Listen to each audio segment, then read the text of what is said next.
Greetings! Welcome. Hello, everybody.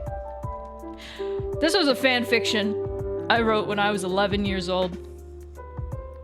First posted in January 2004, before I turned 12. Technically, not the first fanfiction I ever wrote, but definitely the first one I've ever finished. Probably one of the only ones I've ever finished. I have included a few posts here and there between the chapters from readers and fans of the fic, who were around the same age as me. Anywhere from between like 11 to 15, sometimes 16. But aside from this being a somewhat embarrassing experience for me and probably for all of you, there will be secondhand cringe, for sure. I hope this inspires you to see, like, now I have 2 visual novels out, which, you know, let's face it, the bulk of that is writing, and this is where I started. God. But let's begin the story known as Through Espion Eyes. I'm scared. Are you guys ready? Okay, I'm gonna try to get like 12 pages read each before break. All right. Do not kill the part of you that is cringe. Kill the part of you that cringes. Sun Tzu said that. Correct. All right. It's a first-person fanfiction. So, I lie on the most warm rock in the meadow next to the most cool tree. I sighed. I had no name and no purpose. What was I to do? I was the most wanted one in the meadow. You couldn't blame them. I was beautiful. My coat was stained with lavender, and ears so bouncy. You wouldn't find another one of me in a million miles. Every guy I knew spelled without a K. I let down. Oh, we already went here, okay, 11-year-old? I never wanted to mate. I had the cherry instead of cheery. I hated the cherry chirp of an Eevee. I never liked human ever. They scared me. Every time they saw me, it was as if they wanted to marry me. But instead, they started throwing these weird rocks at me. Nice Safari Zone reference. I become in this dark abyss and then struggle out. Oh, Pokeball reference, I see. Humans definitely spelled wrong, scare me if they could do things like that. I blink and I try looking into the future if I mate. I see that I die of pain. I look to see what would happen if one of that was probably in reference to childbirth, by the way. I look to see what would happen if one of those humans finally kept me in that ball. I see myself lonely. Is there any hope that anything good would happen? I hated looking in the future, because you always know if you made a bad choice or not. It seems everything's a bad choice nowadays. Wow, I was such a sad child. I snap out of my daily nap, because I hear the squeak of a Pikachu. I look up, and there's one right in front of me.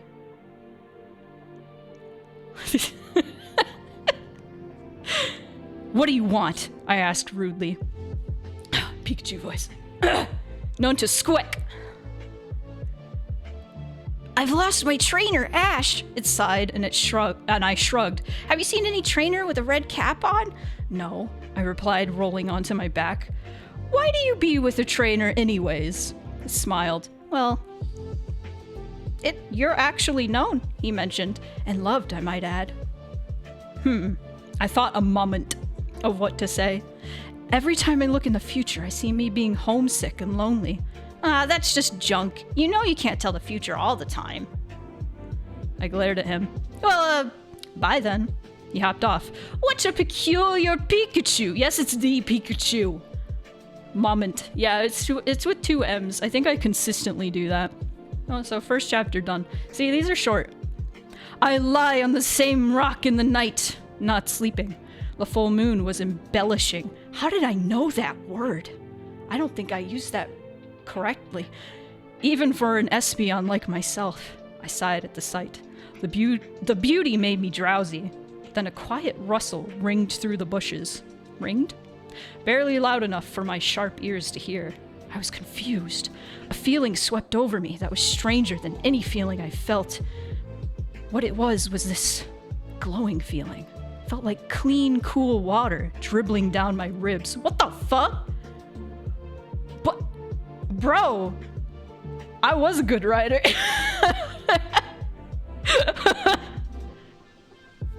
Holy shit! Golden rings were bouncing in the air towards me. I didn't move. Y'all ever feel cool water dribbling down your ribs? Golden rings were bouncing in the air towards me. I didn't move. Funny seeing an Espeon like you out, they said. It was an Umbreon, the creature of the night. He resembled me in many ways, but his heart was not the same. I began, but nothing came out. It doesn't say thought, it says though, but I thought they were the type that frolic in the daytime meadows, he went on. We Umbreon are ones of the nighttime meadows. Okay. I smiled weakly. I knew he saw my smile because I was bright in the dark, but I couldn't see his expression. You must be that Espeon that everyone wants to catch. You know, it's hard to find things like us out here. Did you have a trainer once? Never. Or never, I snapped. And how did you evolve with such sorrowness? Sorrowness? That's not a word. I guess it is a word because it's not underlined in red, but how did you evolve with such sorrowness? I hesitated. I was born an Espeon. Born an Espeon? Why, that's impossible. No, it isn't. He made a short and went off. But as he did, he rubbed his tail against my cheek. Ooh, spicy. He loved me. But you know what the weird thing is? I loved him back. Okay, this is a very important detail that I'm glad I remember. So this line is in red, and it is a sandwich between two emotes that just say sleeping, but the emotes are broken now because the forum doesn't have these emotes anymore. So, side note, the sleeping emotes were emotes from the forum that no longer work. I distinctly remember they looked like the pensive emote, but more peaceful and not as pained. I invent words now, still, when I write, so, you know. Thank you for the follow. Alright, chapter 3. These don't have chapter names, so I'm just gonna fucking go. Sleeping. Yeah. I stayed up all night staring at the stars. What if he doesn't like me? My other self sneered. This, I had to put much thought into. The next morning, I didn't realize that I didn't get any rest whatsoever. Thinking about that Umbreon was like a dream that never ended. In the daylight, it didn't feel quite the same. Possibly the first time in my life, I felt the feeling of joy. It was a feeling that tingled your heart. I felt perplexed, using the term heart instead of chest or stomach. I wonder if he can't get to sleep right now. I said aloud. I skipped off the rock and looked back, realizing that I haven't been off of it in a whole night and half a day. I stretched my hind legs and yawned, as if I just woke up from hibernation. I bounded off into the woods to explore what I haven't before. I found a few Oron berry bushes on my brief expedition. It's so funny to me that I misspell, like, the simplest words, but, like, the bigger words, no problem. No problem. Espeon finally leaving the rock. Incredible. Ugh. You fall in love and then sleep? Me too, EP fanfiction, absolutely. They were bitter, but at least they filled me up. As I nibbled at one ripe one, I heard a rumbling roar. My instincts caught my head and swung it to the left. They squeezed my pupils and pulled my ears upright. The sound erupted again, and I knew what it was. A herd of pincer. Did you have to Google them, like the words? I don't remember what I did. It's been so long. It's been 20 years. It's exactly how I spelled it, too. I ran. My legs thought they would rip off from their sockets. But it never happened. I was unaware of my surroundings, but the only thing that came to mind was the rumbling of the ground and how hard it was to see where I was going. I glanced back as I sprinted upon the ground. They were gaining, and I couldn't hold up. or my life would be taken. That makes no sense. The thing that puzzled me more was what made the pincer run anyways. I didn't care at the moment. I spelled moment right there.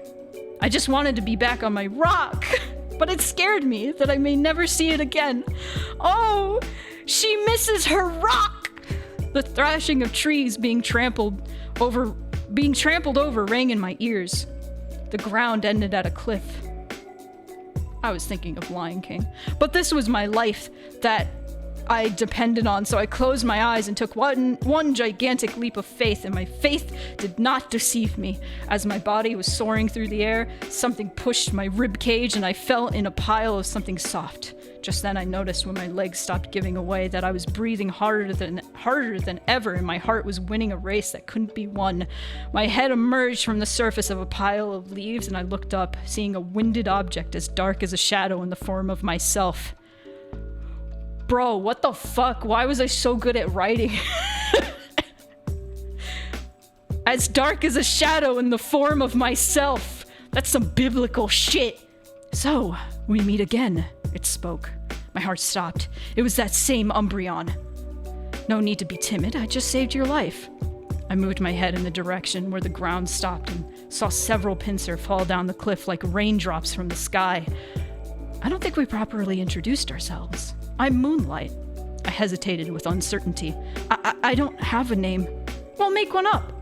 I looked into his dark eyes. They were beautiful and irresistible. I'm Sunlight. I think people would think we're twins. He started laughing wholeheartedly, and I joined. This time without worrying, just feeling joy. I'm like genuinely pretty impressed so far. So this is going like better than I expected. For the rest of the day, all we did was frolic the fields and chase Beautifly. Joy. It was such a feeling, not just joy, but I felt love. What was love? Is it a bell that chimes forever in your heart, or a sight that keeps your eyes forever wide? It wasn't how attractive moonlight looked, but there was a sixth sense that I had that crept inside of me and tickled me. It was a strange feeling.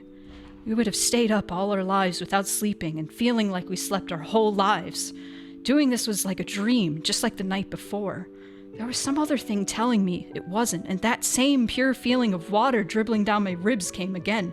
This feeling did not hurt. This feeling did not feel good. This feeling felt like love.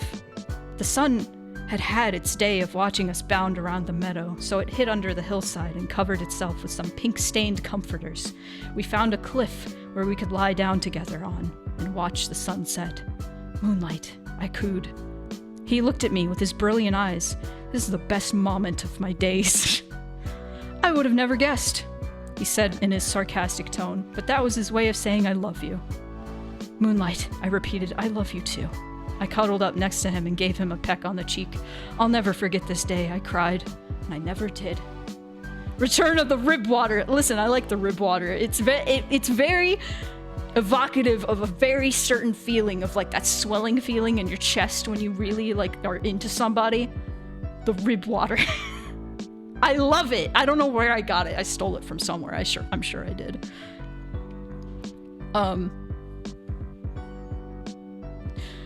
I like this so far. I'm gonna be a contrarian and say I really like this so far. I'm like impressed. God damn. We stared. Wait. Can you guys tell that I really liked Princess Bride? Can you tell? No! Can you tell that was my favorite movie and still is? Well, it's one of my favorite movies. My favorite movie is Akira, which is a completely different movie, and I don't think I had seen that at the time. You haven't seen Princess Bride! We gotta watch it in the server again. It's 100%. It's the Princess Bride vibe. Anyway, we stared dreamily at the sun sinking behind the cliffs. You know, Sunlight, I'll never let anything happen to you. I'll always be with you. Famous last words. A tear trickled down my cheek. You won't sleep in the day? Never, he replied. Being with you is just the same. He kissed me on the cheek. I'm not going to mate you, if that's what you're thinking, I said back to him. No, never. I hate Evie. I was part of my personality trait when I was 11 was I hated kids, even though I was a child, you know. We laughed together and fell to sleep, hugging, lying on each other comfortably. Wow. I woke up hoping to see my dear love right next to me, but he wasn't. Moonlight, I cried. I ran back into the meadow. Moonlight, moonlight, moonlight! I screamed over and over. I ran faster than I did when the pincer were after me. The language of moonlight seemed to be the only language I knew. I kept screaming it over and over. Then, you know what's funny to me? You know what's funny to me? Is that because it's an Espeon? It's probably just yelling Espeon over and over.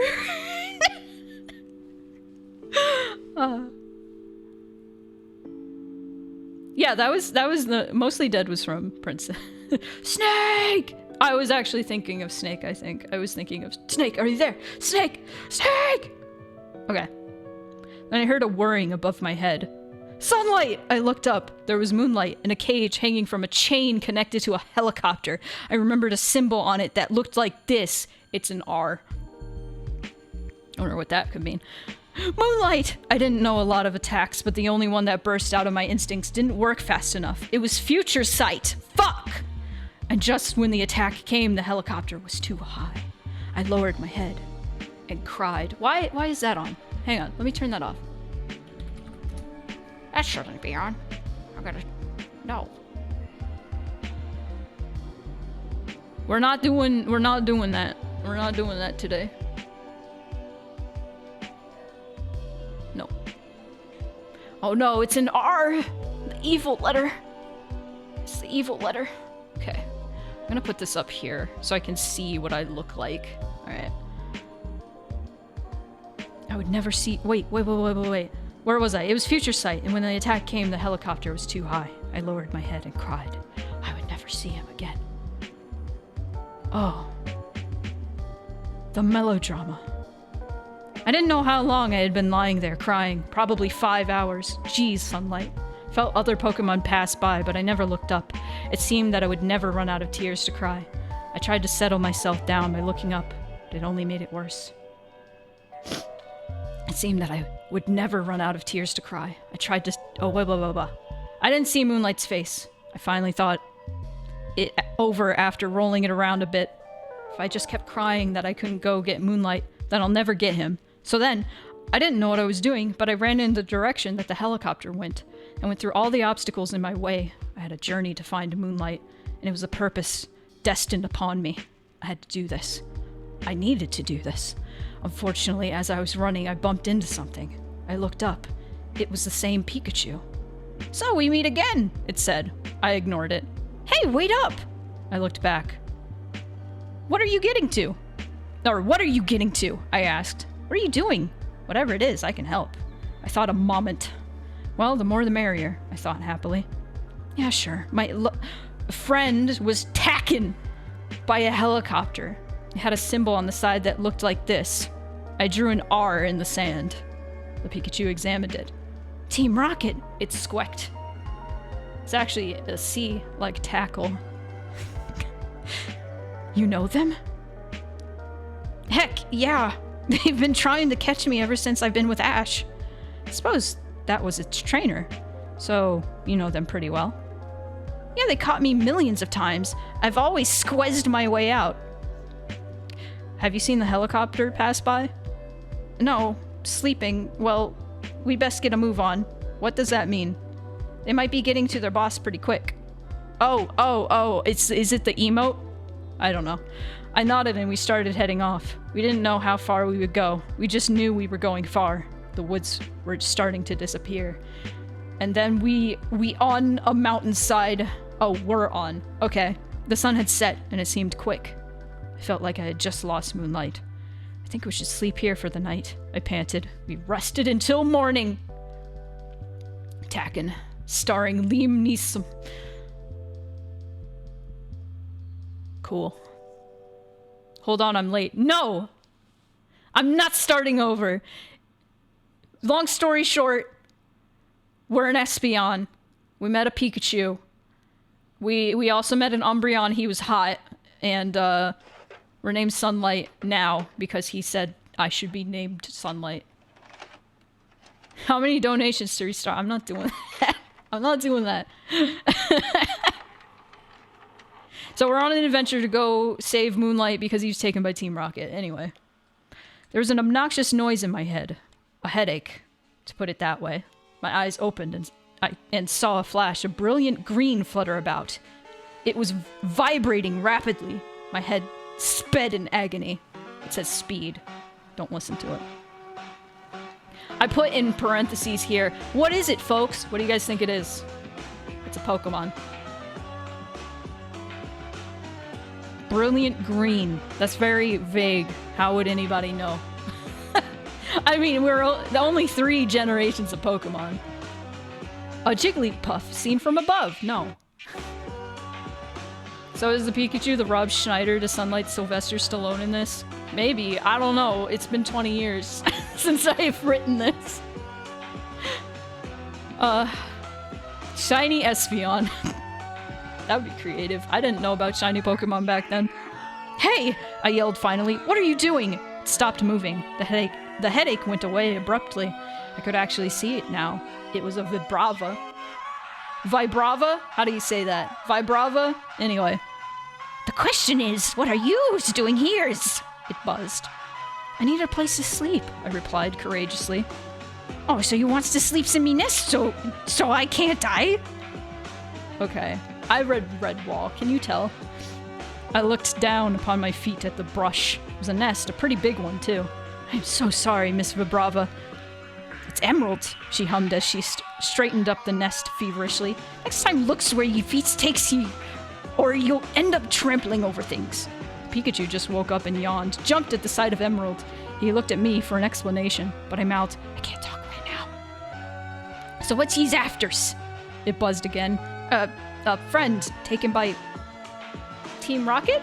I said as Pikachu nodded. Sorry, but I have no time. Go off to find your little friend. Oh, I has to fix his nest, find foods, waters. Suddenly an idea smacked me. I looked at Emerald's wings shine brightly. Say, Emerald, he said. How would you like to help us? Helps? She spat. Helps you? No. Me's got to get works done. This is me. This is me as a Pokemon, this is Vibrava. How about I do it for you? She stopped moving completely. Possibly her heart stopped. What did you say? I'll get you Chesto, Oron, Cherry, Peanut, Citrus, anything, I said happily. Wow, I really knew my berries. You could tell I planted a lot of berries in Pokemon Ruby version. I had so many hours in that game. Too many hours for an 11-year-old. I said happily. Berries? Berries? She spat once again. I eat Magikarp. Oh yes, the Pokemon eat each other in this. My eyes widened. Looks like we're gonna have to catch ourselves some fishies. Oh, that's Pikachu. Chuckled Pikachu, but not so merrily. He seemed to follow along what I was thinking pretty well. Ba-ba-ba. Ba-ba-ba. Where are we? Page 6. Pokemon 4, yeah! Let's go! Yeah, I don't know what accent I was trying to go for. I was just trying to make her sound like a bug, I guess. Which is why she says use and puts S's at the end. Oh, God. Cannon Pikachu needs to kill a fish. Thank you for the water. Okay. Pikachu and I set off with me slouching. Oh, cheer up, Espeon, he said. All we have to do is find a river, catch a bit of fishies. It's Sunlight, I snarled. Since when did wild Pokemon have names? What am I saving here? Since I met Moonlight. Moonlight? Pikachu twisted his face and thought. It looked hard. Ooh, your friend? He chuckled in a nasty way. I never knew friends were said in such a dreamy way. He danced around me as I felt my face become violet. Oh, I like that touch. Violet. Because the Espeon's purple. Moonlight and Starlight sitting in a tree. Or Sunlight, whatever. Sitting in a tree. Kissing. Shut up!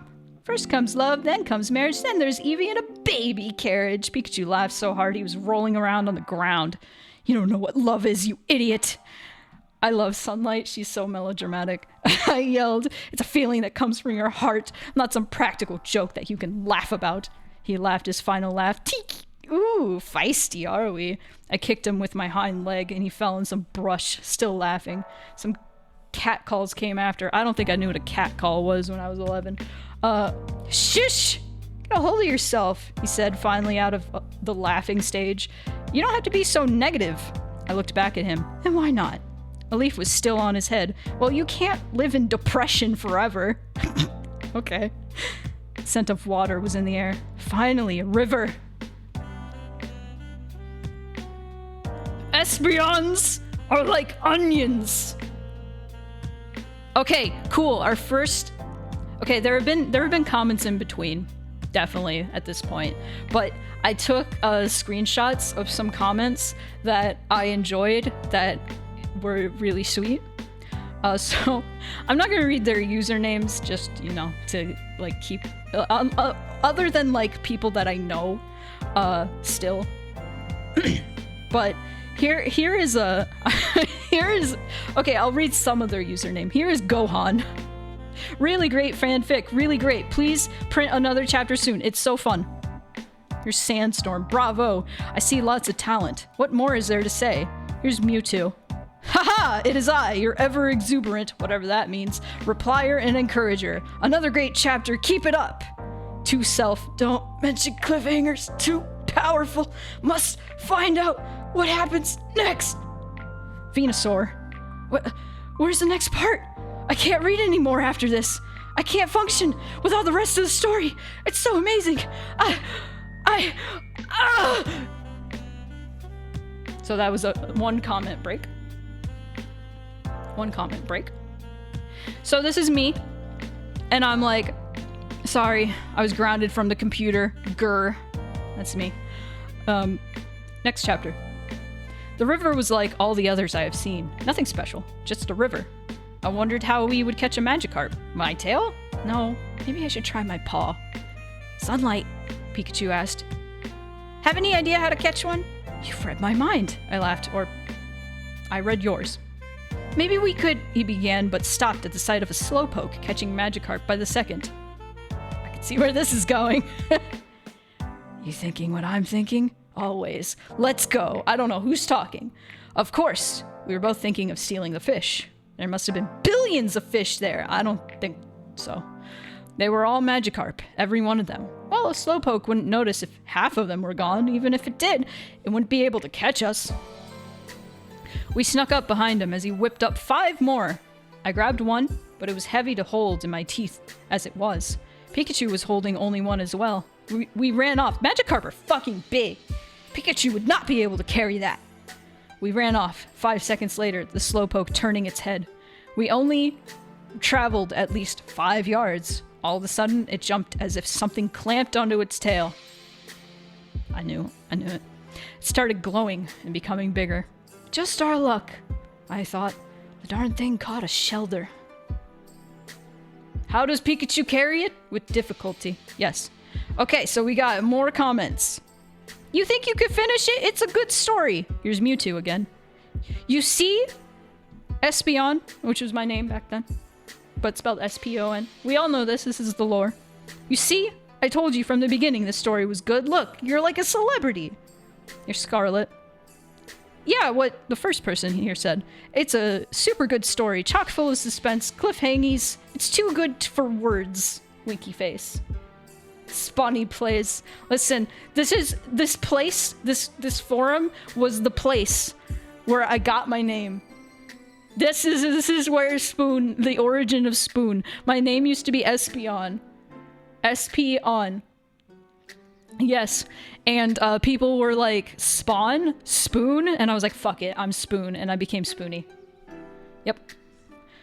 I looked terrified at the Slowbro. It glared at me. This was no Slowpoke anymore. It was a Slowbro.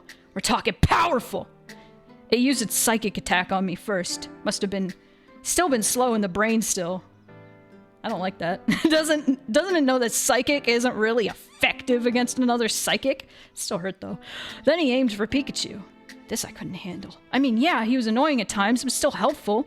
I ran right in front of the beam that came from the Slowbro's mind. It shot me, but I hung in there. Run! I called out, run, Pikachu! I'll be alright! Pikachu looked at me for a second, then picked up the limp Magikarp and took off lopsidedly. I couldn't take the waves of Psy anymore. It paused for a moment to catch its breath. Then I had my chance. I used my magic coat, and his psychic waves went right back at him, knocking him straight into the water. Splash! Slow, bro. In another timeline, we're calling you Spawn. Yeah, that's part of the multiverse. In another timeline, you're not a Siamese cat, but still an Espeon VTuber. I never actually had, like, a Sona that was an Espeon. I wouldn't call Sunlight a Sona at all. Sunlight is just an OC. Where's my... Are you guys gonna draw fan art of Through Espeon Eyes? I would love that, honestly. I'm loving this. Feeds off numerous amounts of protein. Oh. My body moved on its own. I didn't even think of it. But it seemed to do a mirror image of the Pikachu that ran off before. What does that mean? Not long after I thrashed through the forest, I caught up with Pikachu, who was resting on a knee of a tree. You alright? I asked. Yeah, I think I'm fine. He seemed pretty weak, voice and everything. What's wrong? I asked, my voice quivering. He looked me straight in the eye. Just hurt my foot on the tree knee. I examined it carefully.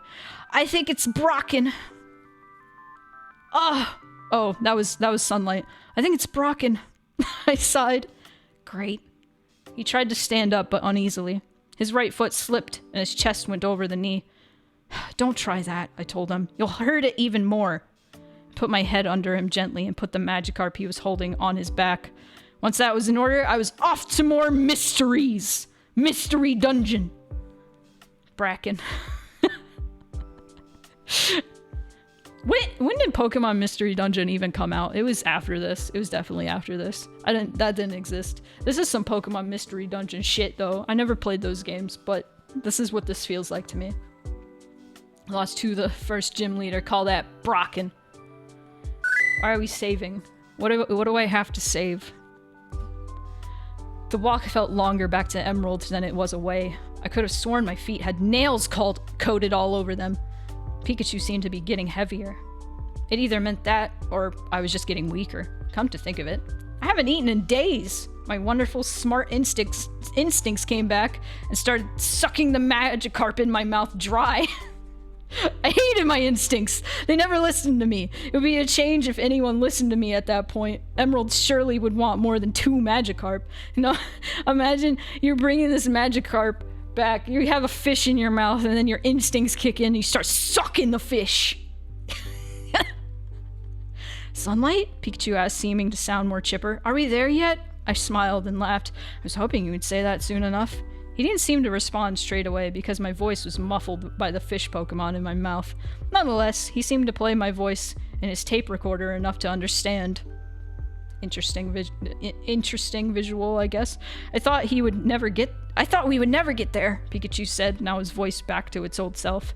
He noticed that the mountainside came into view before I did. I guess my mind had landed on the moonlight topic. I wasn't as sad anymore, but when I remembered what was going on, what I was going through this for, I lifted my head up. This was a ray of hope out there. Or there was a ray of hope out there. There was desire. Nothing would yield me of this expedition for my love. Not even if I had to go alone without my love. Not even if all my legs were broken. Not even if I died. The melodrama of it all. The hasty vibrava seemed to have worn itself off. Or worn itself out. It was breathing feverishly as it lay down on the pile of brush. Every time I write lie, I put L-Y. Silly. I'm back, I sighed. Emerald looked up, more relieved than ever. Thank goodness you are back, he called out. Oh, is Vibrava a man now? I thought Vibrava was woman. Oh. Progressive. I was beginning to worry. Is 2 good enough? I asked, ignoring what the Pokemon buzzed. 2? Emerald snarled, sounding extremely annoyed. A bead of sweat was going down my cheek. The Vibrava seemed all of a sudden enlightened. That's wonderful.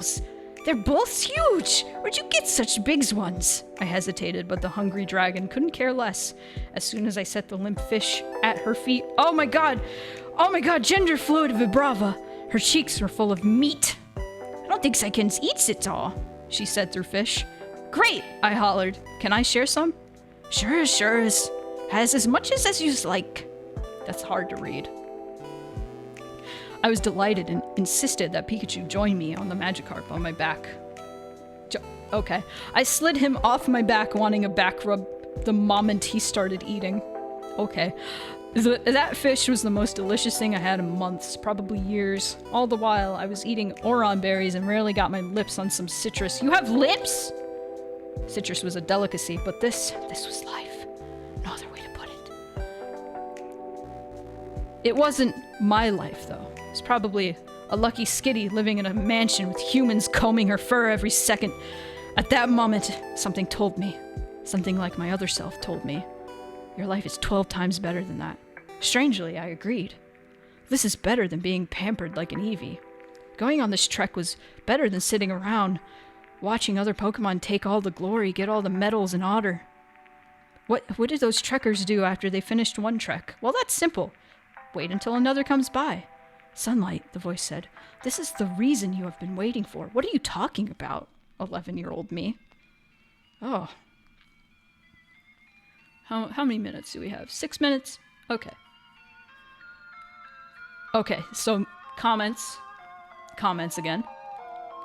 Mewtwo. Someone pass the popcorn. This is going to get good. This is me. What the heck? You replied 2 seconds after I did. What the heck? I'll reply again, popcorn guy. So I immediately posted this after Mewtwo said that. I wonder how they are. I wonder how they are. Hey Emerald, I asked after our meal was done. Can you do us a favor? Anythings, she replied. But it will take days to cross the mountains, so I was wondering if you could fly us over. Emerald seemed like she was about to burst into a party. Pieces of cakes, she cried. That's the easiest favor someone just asks me. Alright, sis. Oh, that's Sunlight mocking her. Alright, sis, I mocked, joking around like an old friend. Let's just get sis goings. Emerald seemed oblivious that I was getting annoyed by her accent. I jumped on her back as she uttered an oof. Oof! Something made me uncertain, and I remembered Pikachu, who was lying next to the bones of the Magikarp. Don't worry, Emerald replied as though reading my mind. I'll get the yellow's one. She flew over speedily. That's even a word. That's me to myself. It is a word. Good job!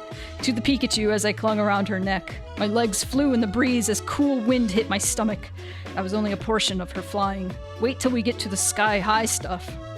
She picked up Pikachu carefully in her bug-like claws and started flying merrily across the sky, rapid fast. It was like nothing I've ever felt before. Just at that very moment, it felt as if I was in heaven. Heaven spelled wrong. Heaven.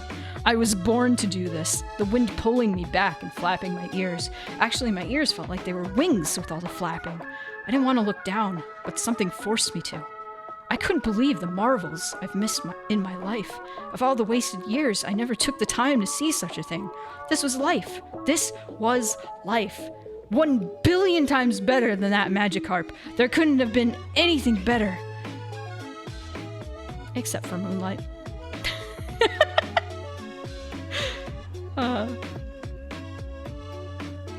This is so cute. I got used to the feeling. I felt lighter than air. There are millions of ways to describe it. Pikachu seemed to be enjoying it. He kept crying out so loud that I could hear him over the moaning of the wind. No, moaning of the wind. Oh, all right. The mountainous region seemed spectacular. The Valley of the Giants seemed to stretch on for miles. I wanted to ask Emerald if she could make it to the other side in time before sundown. The chances of her hearing me were narrow. My voice was too airy. The horizon just ahead lost its ridged border of the mountains. A Vibrava could fly faster than I ever thought. We weren't even airborne for 10 minutes. My fur started getting a little nip to it.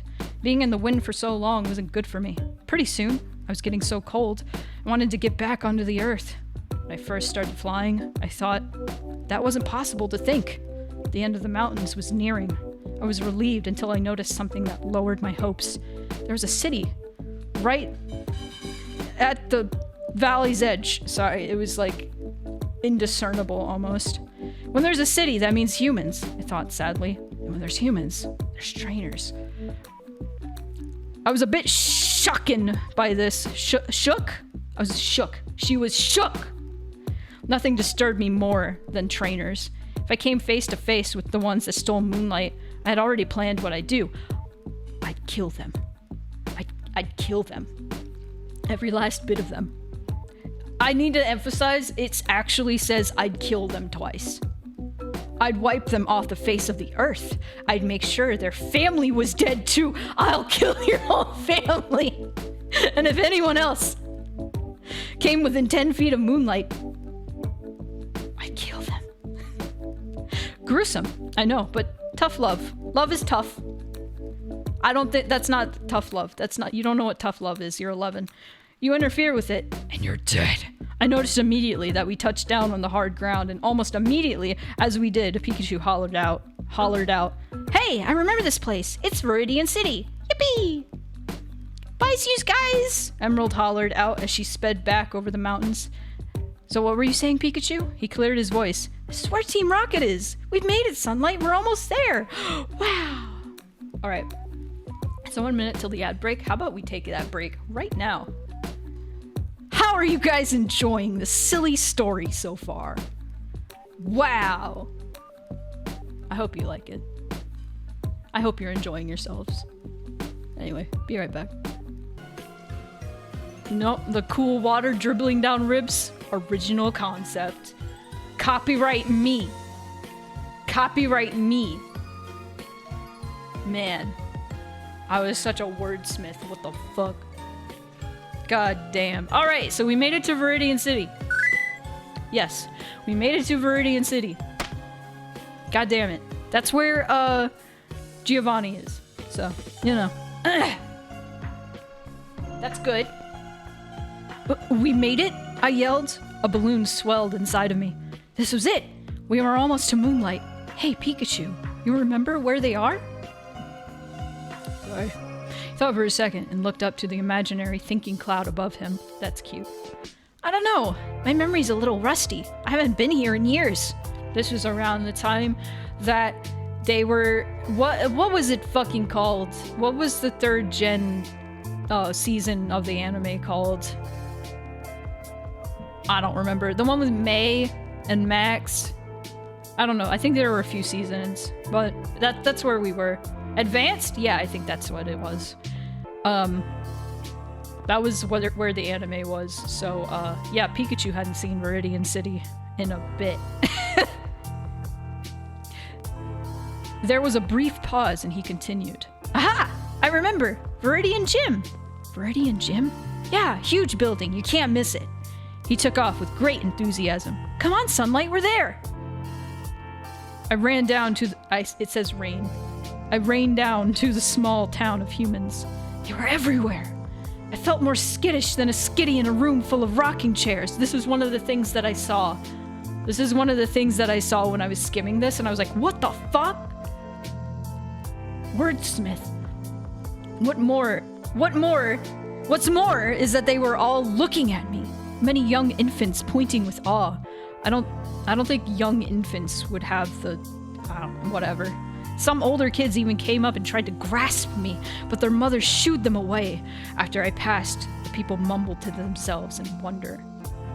There it is, Pikachu said. Ooh, I'm so excited. I haven't done something like this in a while. He ran up to the doors of the colossal gym. I followed, still uncertain, looking back at the humans I left behind. Young infants. As soon as we reached the doors, they opened and a human with that same symbol on their chest came out. The R. And we scurried against the wall before they even noticed us. We'd better keep on our toes, Pikachu whispered over to me. The guards might be swarming inside. We waited for another person to come out, and sure enough, someone did within at least 5 seconds. He must be up to something. Anyways, we passed through his legs swiftly but clumsily. I whipped my tail on his left legs. What? He grunted in confusion. which I knew was a bad sign. He grumbled into his black box in his hand, and as soon as we were in, they knew we were in. I think I was also reading Warrior Cats at this time. I feel like that shows a little bit. I tried to read Warrior Cats. I couldn't really get into it, but there were things I did like about it. Which was like the perception of human shit. I liked that from the perspective of a cat. I thought that was cool. So I think that's where I got that. They started running and grabbing at us, getting nothing but pokes and prods from their attempts. It was not much worse when we passed through the town. "Hey, Sunlight," Pikachu called over to me as we raced through the crowd. "Did I mention they are horrible at everything they do?" I mean, Jesse and James are. I don't know about the rest of Team Rocket. There was a mechanical door up ahead that seemed to have just recently opened. Just now, it was beginning to close. "Pick up the pace, Pikachu," I called back. "I'm gonna make it!" I started sprinting even faster than ever ahead of Pikachu and slid right under the door exactly before it closed. It shut with a clang, but that wasn't the only clang. There were two. Pikachu was on the other side. "Pikachu!" I called to him. "You alright?"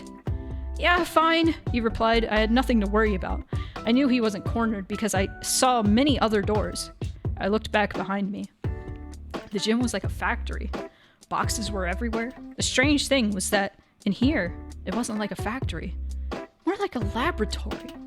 Glasses full of scientific formulas. Okay. Painted the counters. I prowled silently. This place gave me the creeps. I found canned Caterpie in one room. Wow, they really just eaten Pokemon. Well, it's like a... I don't know. Something astounded me at the very end of the room. There was a large glass case. Inside it revealed a winged Pokemon, white and blue, and a triangle on its stomach. It seemed to be in a deep slumber. What Pokemon is this? Hello? I asked stupidly. He opened his eyes immediately. Hi, it croaked. It seemed to be in much pain. You alright? I asked. Just a minor injury?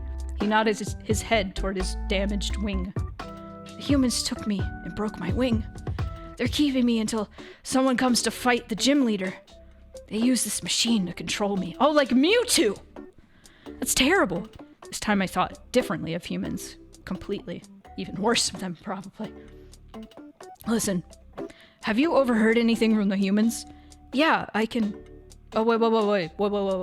Who's speaking?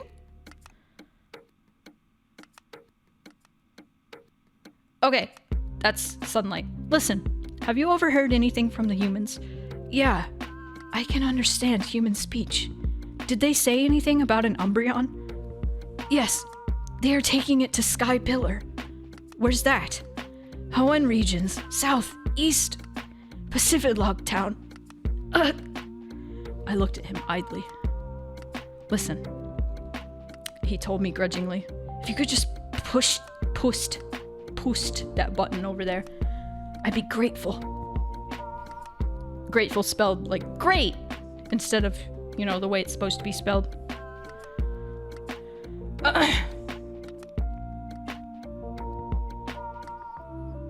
There was a large green button. I pressed it immediately. That case slid open and the Pokemon slid out and thumped onto the floor. Are you alright? I asked as I hurried over to his aid. Yeah, I'm alright. By the way, we never introduced ourselves properly. I'm Sunlight. The blue Pokemon seemed perplexed. I thought you were an Espeon? I chuckled. I'm not the one I used to be. What are you? What are you? I mean, who are you? I have no name, but I am a Latios. I tried to remember what a Latios was. It didn't ring a bell. It's legendary. He lifted up his head weakly. I shouldn't have told you to take me out. I can't even move and you can't even lift me. I laughed. Can't lift you? Have you forgotten that I'm an Espeon? I'm psychic. He sighed. I am too, but they drained my power. You have any idea how to get your power back and winged fixed? He groaned. The wings don't matter. It's what the power does. The wing was damaged in a battle. Dumb humans. They don't even know how to control the Latios right. The device is in Giovanni's office. He keeps it in a closet. Suddenly, the garage-like door began lifting. I lifted Latios up with my telekinesis and hid behind a counter. Why didn't you do that with a Magikarp, Sunlight? The humans started talking and grumbling. I didn't know what they were saying, but Latios' eyes began widening gradually. A few moments later, they left the room. As soon as the door did its clank, Latios looked at me, frightened. You said you were looking for an Umbreon, right? He said, frightened. Yes? They're taking him to Rayquaza. I didn't know the slightest idea who or what Rayquaza was. Probably the most powerful Pokemon known at the time. I don't even think that's true for at the time. He replied, reading my look. Oh, why would they do that? They said that their new device, new spelled with a K, this time. The power remote can only work on Umbreon, so they are going to power up Umbreon. Moonlight, I corrected him. Moonlight? He asked. It's nothing, continue. Well, then they're going to use the controlling device to help them capture Rayquaza. Is that bad? It's really bad! We have to stop them! Is Rayquaza gonna eat Moonlight? I don't know. We have to get the controlling device before they do. I think that's Sunlight. Okay. Cool. Little intermission with comments. So this is my friend. This was my best friend in elementary and middle school. Clappy Seal. We actually knew each other in the real life. And, so she runs around like a maniac. Moonlight, no! Takes a breath. Faints on floor. Wakes up an hour later. This is my second post. Falls down again.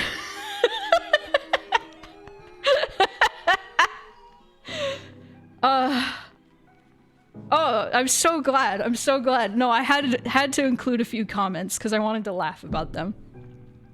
So here's Mewtwo again. Mewtwo, the commenter.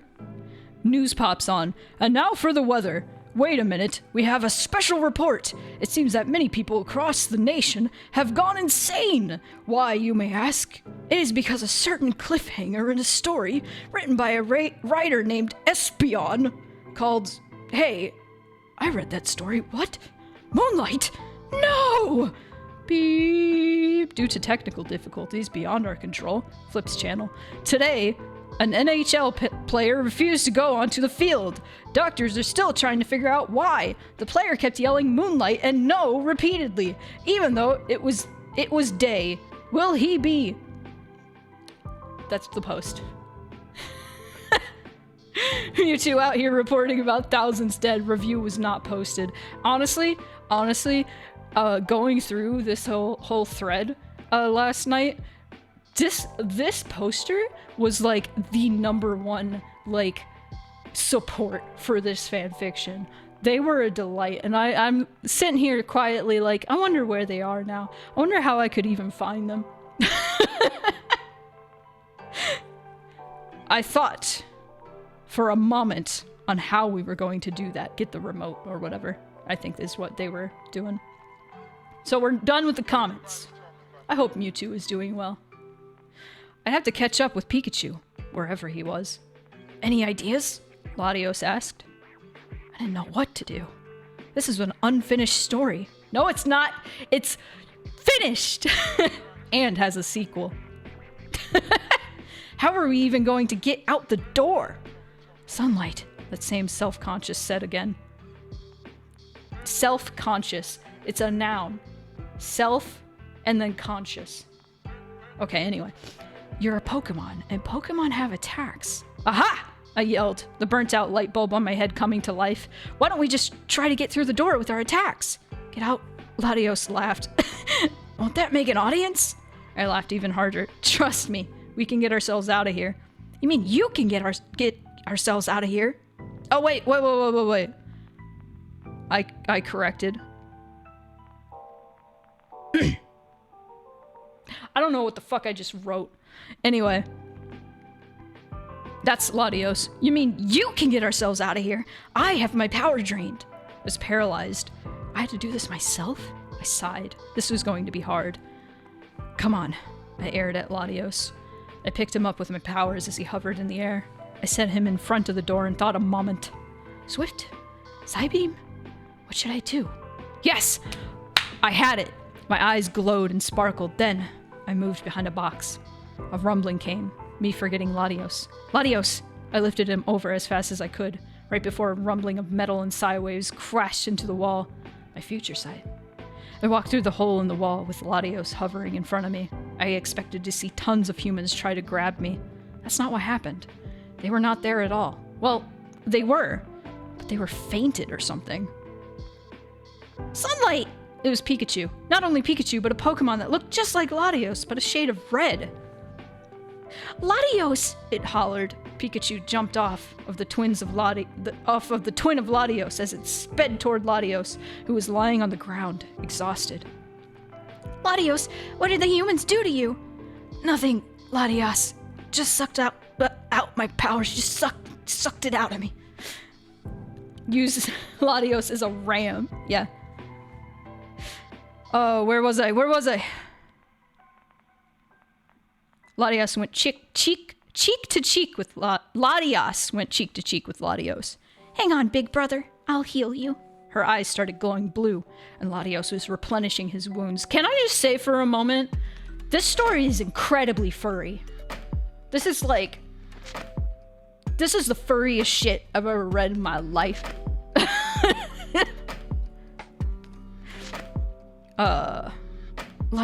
Latios, he began, but he seemed to be enlightened that the fact he could move on his own again. Be enlightened by the fact that he could move on his own again. Thanks, Latios. He gave her a small lick on the cheek as Latios smiled smallly but warmly. So, what have you been doing, Sunlight? Pikachu asked. Latios didn't seem to notice me, but then did as Pikachu said this. She circled around me, studying me carefully. Ah, an Espeon, she cooed. Sunlight, you said. Who's your trainer? I was enraged by this. I don't have a trainer, I yelled. Moonlight. Moonlight? Latios asked. That's the Umbreon you were talking about, right, Pikachu? I suppose Pikachu... what? I suppose Pikachu nodded. I forgot a quotation mark there. But I didn't know. My head was bowed down, trying to cover my torrent of tears. Rage! Glowing eyes, glowing stuff. This is pretty furry coded. They rub each other. They rub cheeks. They go cheek to cheek. They nuzzle each other. They lick each other's cheeks. It's cute.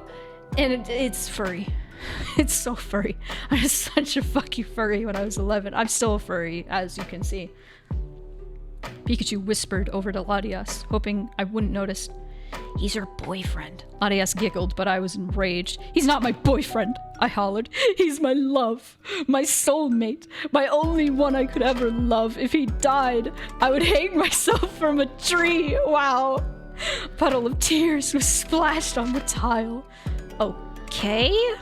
Pikachu said, thinking I was acting overly dramatic. You are. Should we get going, then? Yeah, let's! Latios replies. They started going on without me, but I finally took hold of my senses and headed after them.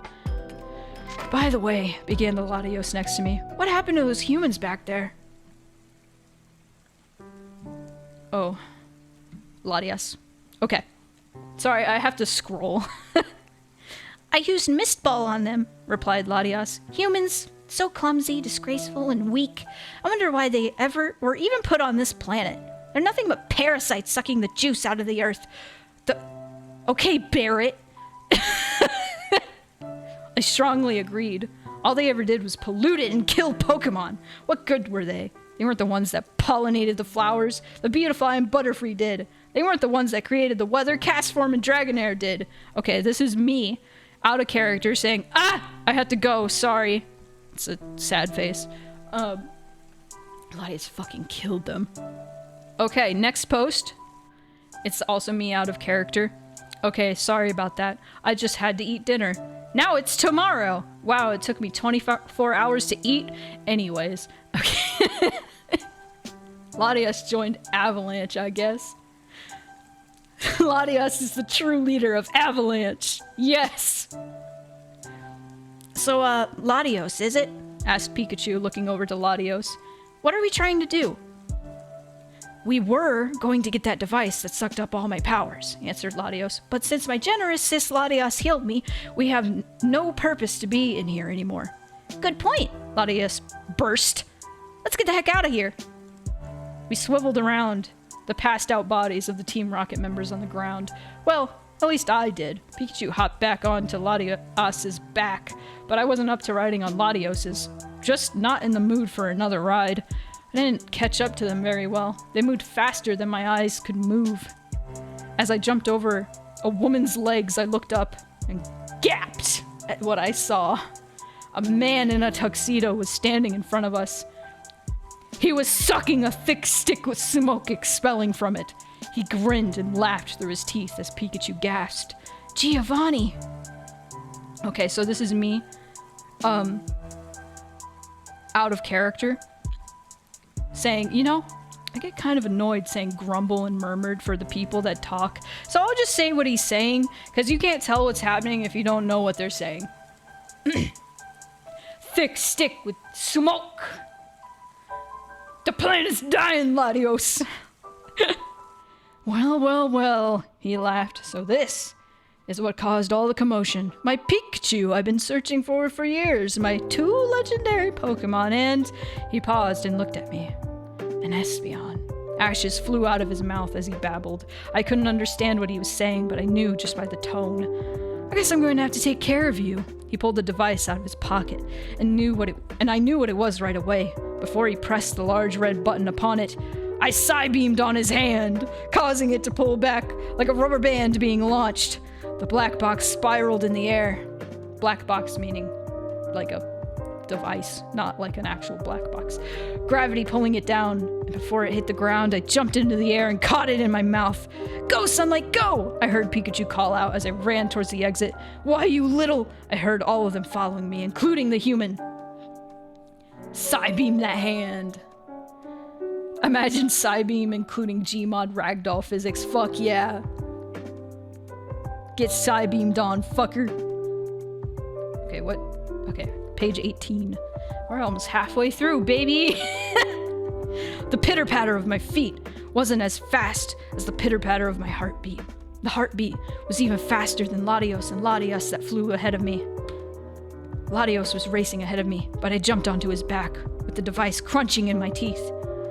There's no way that human can catch up to us, Latios told me. We were right next to the door. It was wide open. The wind went through my fur. We were getting there. Moonlight, here I come. Bam! It slammed shut. We couldn't believe it. We were so shocked. We didn't move. A long, manic cackle echoed in our ears. Giovanni had won. I think I spelled Giovanni wrong. No, maybe that's right. I don't know.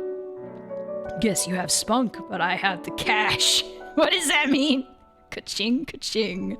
The magma of anger was rising to the top, rising, then burst. Espeon, what are you doing? Latios yelled.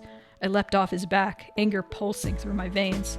I walked with a leer in my eyes. My brow was furrowed, and I looked Giovanni straight in the eyes as I walked. Okay, yeah, I spelled Giovanni wrong. That's right, little Espeon. Bring the controller to me. His hand was motioning towards me. I didn't pay any attention to it. Come on, bring it to Papa. I stopped at his feet and glared at him. A long, ferocious glare. A glare of anger. Of infuriating anger. I dropped the machine at his feet. Sunlight! All of my comrades yelled. I wasn't finished. Before that disgusting good-for-nothing human got his greasy palms on his toy, I vigorously pressed into the button. A ray of red light came out quickly. He shut his eyes and gritted his teeth in agony, his body shaking violently. Damn. Does that satisfy you? I yelled, the anger bursting out of my voice. That's what you've done to Moonlight. I pushed deeper into the button. If you surrender, I couldn't care less. I'm still going to rip your guts out. I've always been like this, apparently. I continued pushing the button. I could feel the blood pumping through. I spelled it like throw. My paw, I was digging into it so roughly. A ray of rainbows spiraled out of my gem and made him scream louder than a banshee. Give back Moonlight! I stopped pressing the button. stopped using my hyper beam. He fell to the ground. So did I. It took so much energy out of me. I passed out. Alright, so here's the story behind the story. Here's one of the stories behind the story. So this is me, out of character. Just to tell everyone, this is my last post until May. If you want to reply, reply now, because my phone lines are getting disconnected today after I'm off the computer. I don't want to see an angry mob. That has dated the story beautifully.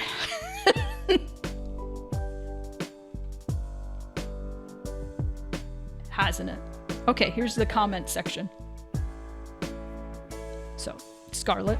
Moonlight! Espion! No! My username Espion.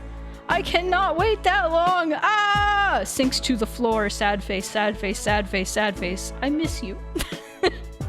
Articuno. No! Eats all the popcorn. I can't wait that long. Sends 2 lots of $2 coins to use internet cafes and stuff.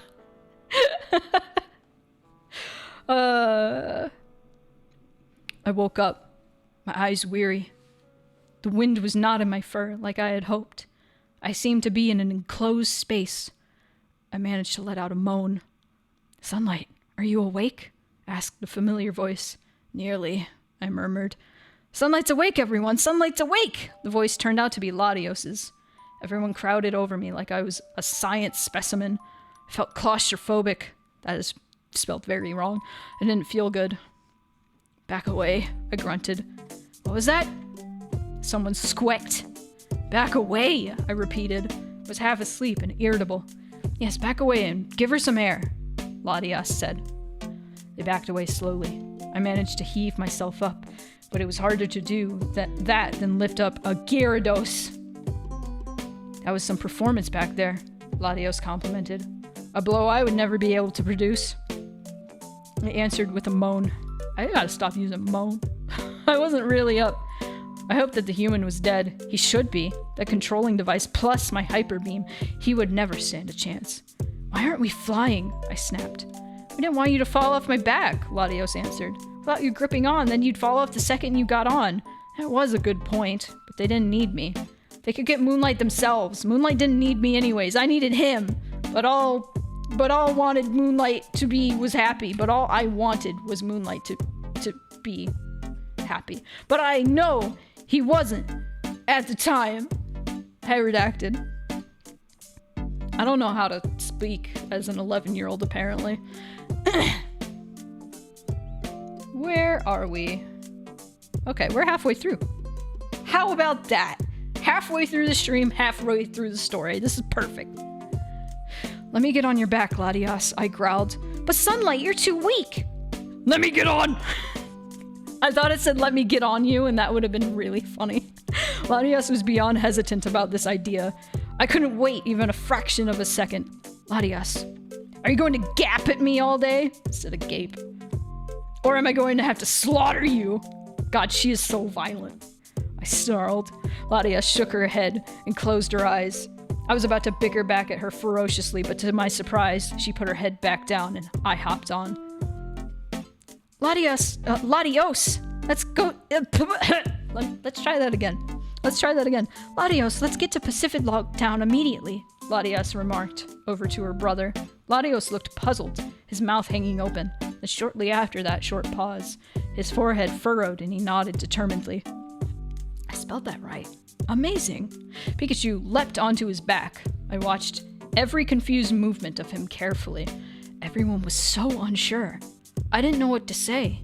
Without delay, Latios got fired up and flew into the air. I didn't even have time to grasp around her neck. So this is me out of character, continuing this story within the story. I'm going to have to get going. I'm at the library. I'm so desperate. Sad face. So, my phone lines got cut and I couldn't post from home anymore. So I had to go to the library and post there. I didn't have a thumb drive or anything. So it wasn't like I was I wasn't typing any of these chapters beforehand and then pasting them. No, There was no planning. There's no pre-planning for this. I would sit down and go, I'm going to update my story today, and then type it out in that moment and then hit post. That's what I did. That's how I lived my life. I didn't plan any of the story out. I just thought of it as I went. Thought of it as I went. Imagine.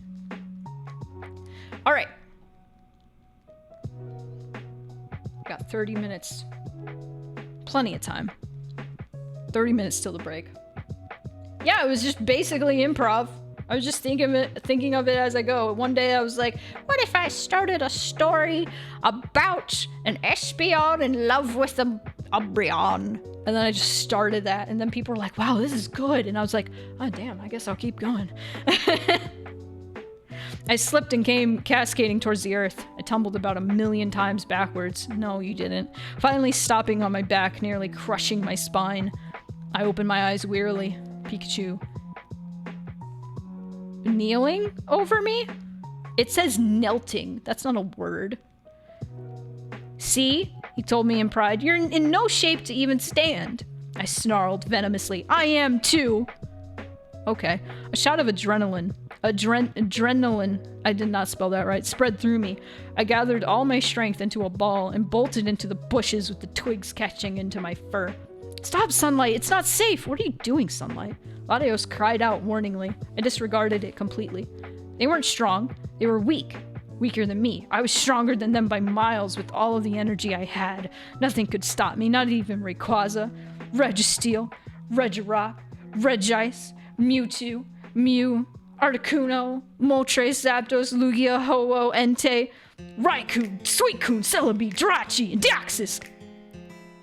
That's the Pokemon rap. All combined as big as 50 Wailords. Phew, that sounds a bit like... What? 5-word story. What is that? I don't know what you're talking about, 11-year-old me. It was as if I flew in the air as I ran, swifter than Latios ever did, or Latios and Latios combined. More rapid than 1,000,000 Latioses and Latiases. My eyes were concealed tightly shut as I flew through the unknown.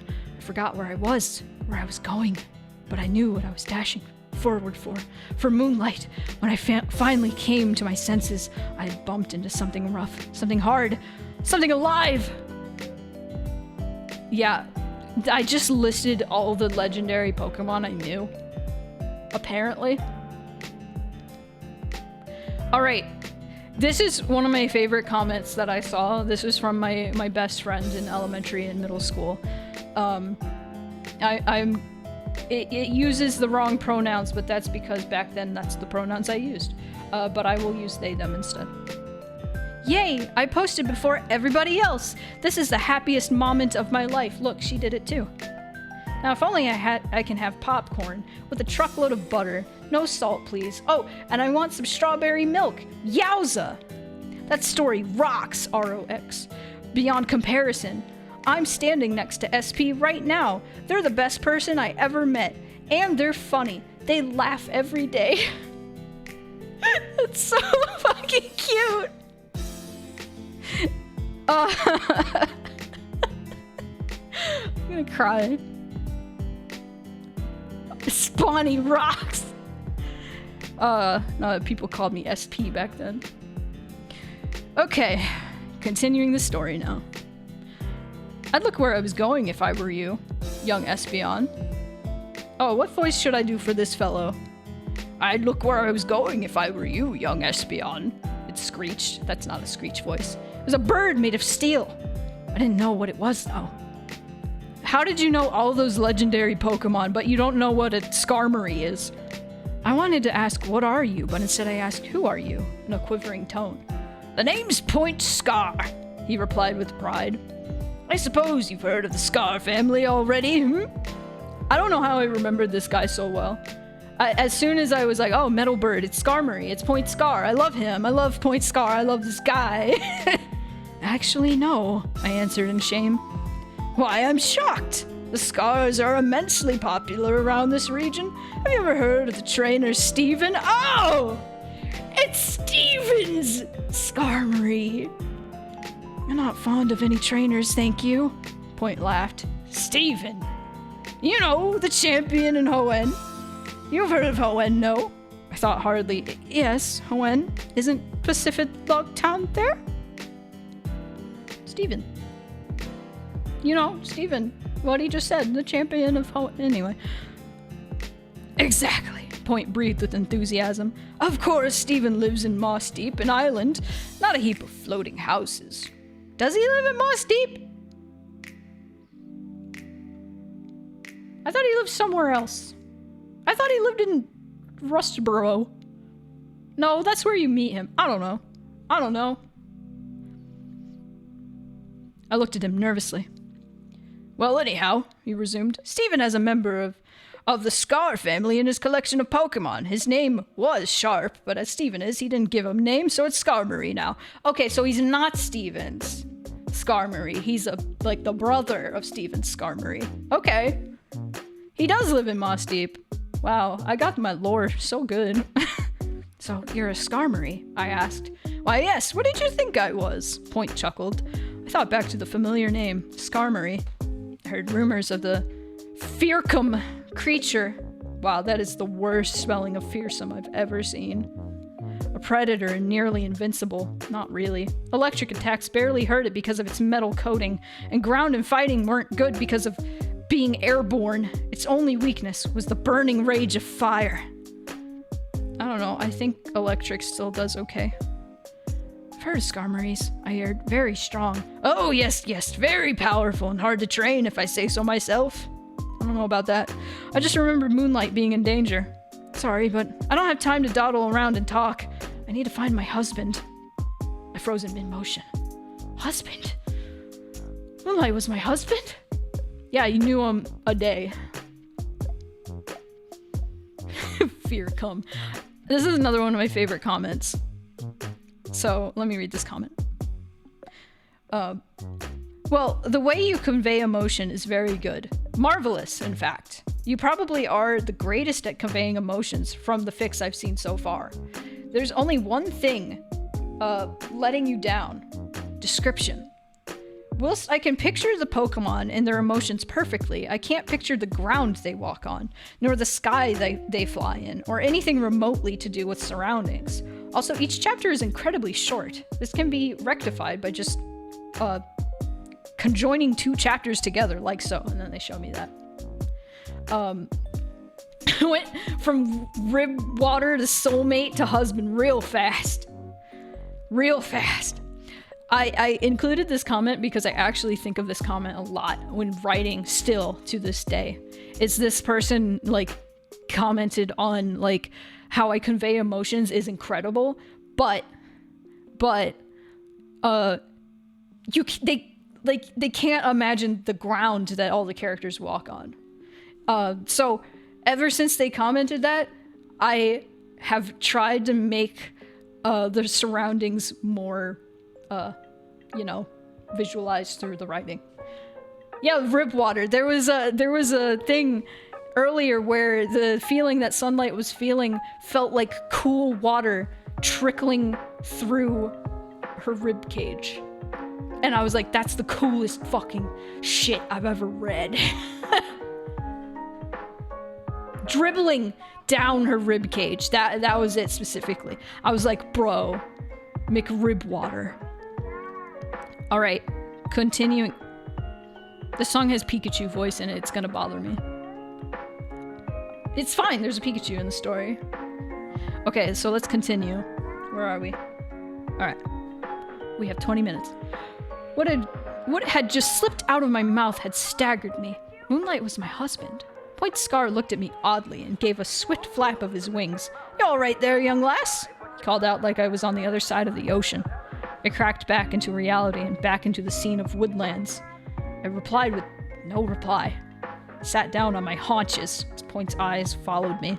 What seems to be the problem, my miss? He asked again, cocking his head to one side. I'm fine, I whispered as I pondered my reminiscence? What was I trying to say here? Reminiscence? I don't know. The great bird gave an echoing caw. All right. Can't be all right when you move around about like that. Come on, tell me, what's been troubling you, lassie? still sat down loosely, but my head was forced up by a string like I was some sort of marionette. What's wrong? I snarled. What's wrong? I'll tell you what's troubling me. I've been looking for my love, Moonlight the Umbreon. I just called him my husband when I never had any reunion or any sort of thing like that. I let out an agitated groan in the daytime air. No need to be all uppity on me, miss. Point chuckled. I just wanted to know what was wrong. Had a long face ever since I set eyes upon you. I looked away from his face and started heading towards where I came from. I'm glad you care, Mr. Scar, I called out without looking back, but I have more important things to do than socialize with naive Skarmaries. Point Scar didn't seem to at all care about being called naive. I just heard him call back. Please, lassie, just call me Point. I stopped dead in front of a pile of foliage, just remembering something. Oh, a Point? I asked, swerving back around. I forgot to ask. Which way to Hoenn? Can you be a bit more specific, lassie? Hoenn, a vast region. I thought. I made so many characters pirates, huh? Do you know the way to Sky Pillar? At that, he cawed rapidly and flapped his wings violently, becoming airborne a few feet into the air. Yeah, that's what airborne means. The dust from the ground rose up, causing me to cough. Sky Pillar! He roared, Sky Pillar! You want me to take you to Sky Pillar? I nodded serenely. Well, yes. Point shook his head and I'm making up words again. Forebounding. I think I meant to say foreboding. But even that wouldn't make sense. No. Never shall you go near. It is very dangerous. Never, ever shall you go near. The King of Dragons, Rayquaza, lives there. I pointed my nose in the air valiantly. So. Point narrowed in on me. His pointed nose aligned with mine. Are you mad? He whispered. Rayquaza can knock you out with just a scale from his chest. No way would you survive. Survive spelled wrong. I didn't say I was going, did I? I said cleverly with a stern face painted on, and my question still hasn't been answered. Oh, Point glimpsed over my shoulder. He thought for a moment with a glazed look in his eyes. Glazed 11-year-old self. Hey, what a minute! Instead of wait, he remarked. You did ask for me to take you to Sky Pillar, remember? I said you want me to take you to Sky Pillar, and you said yes. I cleared my throat proudly and shook my muzzle. Actually, I asked which direction is Sky Pillar, and you just went berserk! Point laughed. Oh, is that the case? I asked if you wanted to go to Sky Pillar, and you said yes. No. You offered a ride to the place, so I accepted your offer. Point looked dumbstruck. I'd surely beaten him. It was all too easy. Boy, oh boy, you're a clever one, he puffed, letting out a heavy sigh. Why is it you want to know where Sky Pillar is? I snorted. It's obvious. The humans took Moonlight there, and I need to save him. Yeah, that's obvious, Sunlight. Yeah. Point was confused. Why would they take an Espeon to Sky Pillar? You'd think that I would go and snap at him irritably, but what surprised me is that I just cooed back. He's not an Espeon, he's an Umbreon. Character development! Point wasn't listening. He was too involved in looking over my shoulder at the bushes behind me. Oh, what are you looking at? I said, swerving around to see what was amiss. The bushes rustled. I stayed tranquil. 3 figures came out from behind the bushes. One blue, the other red, the last one yellow.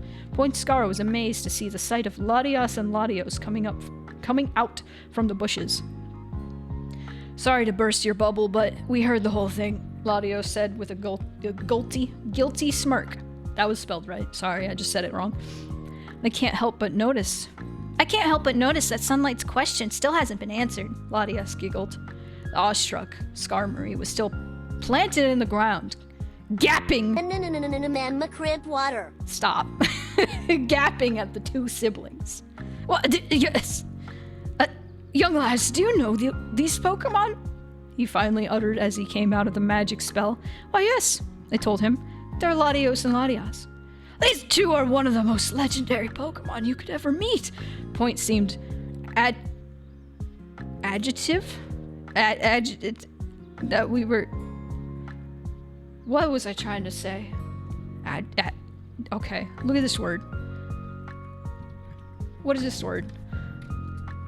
Agitated? Adjective? Agitated? Point seemed agitated that we were so unworldly. Latios teared up to him and told the baffled Skarmory, "How did you know that and we didn't? We're just as normal as any other Pokemon." Point Scar shook his head. "No, you're not. You two are the only Latios and Latias on the whole entire planet." "Enough of this rubbish!" No, that's Latios. "Enough of this rubbish!" Can you tell I read Harry Potter? "We need to get our way to Sky Pillar," Latias yelled. "Yes, please," Pikachu groaned. "All this yelling is giving me a searing headache." I turned my head swiftly and scrutinized the Pikachu. "All right, let's head." I looked over my shoulder at the powerful steel bird and smiled teasingly. "Oh, Pointy, you still haven't told me which way Sky Pillar is." Skarmory let out a long groan of agitation. "There you go." "East!" he cried. "Head east! The opposite direction of where the sun is.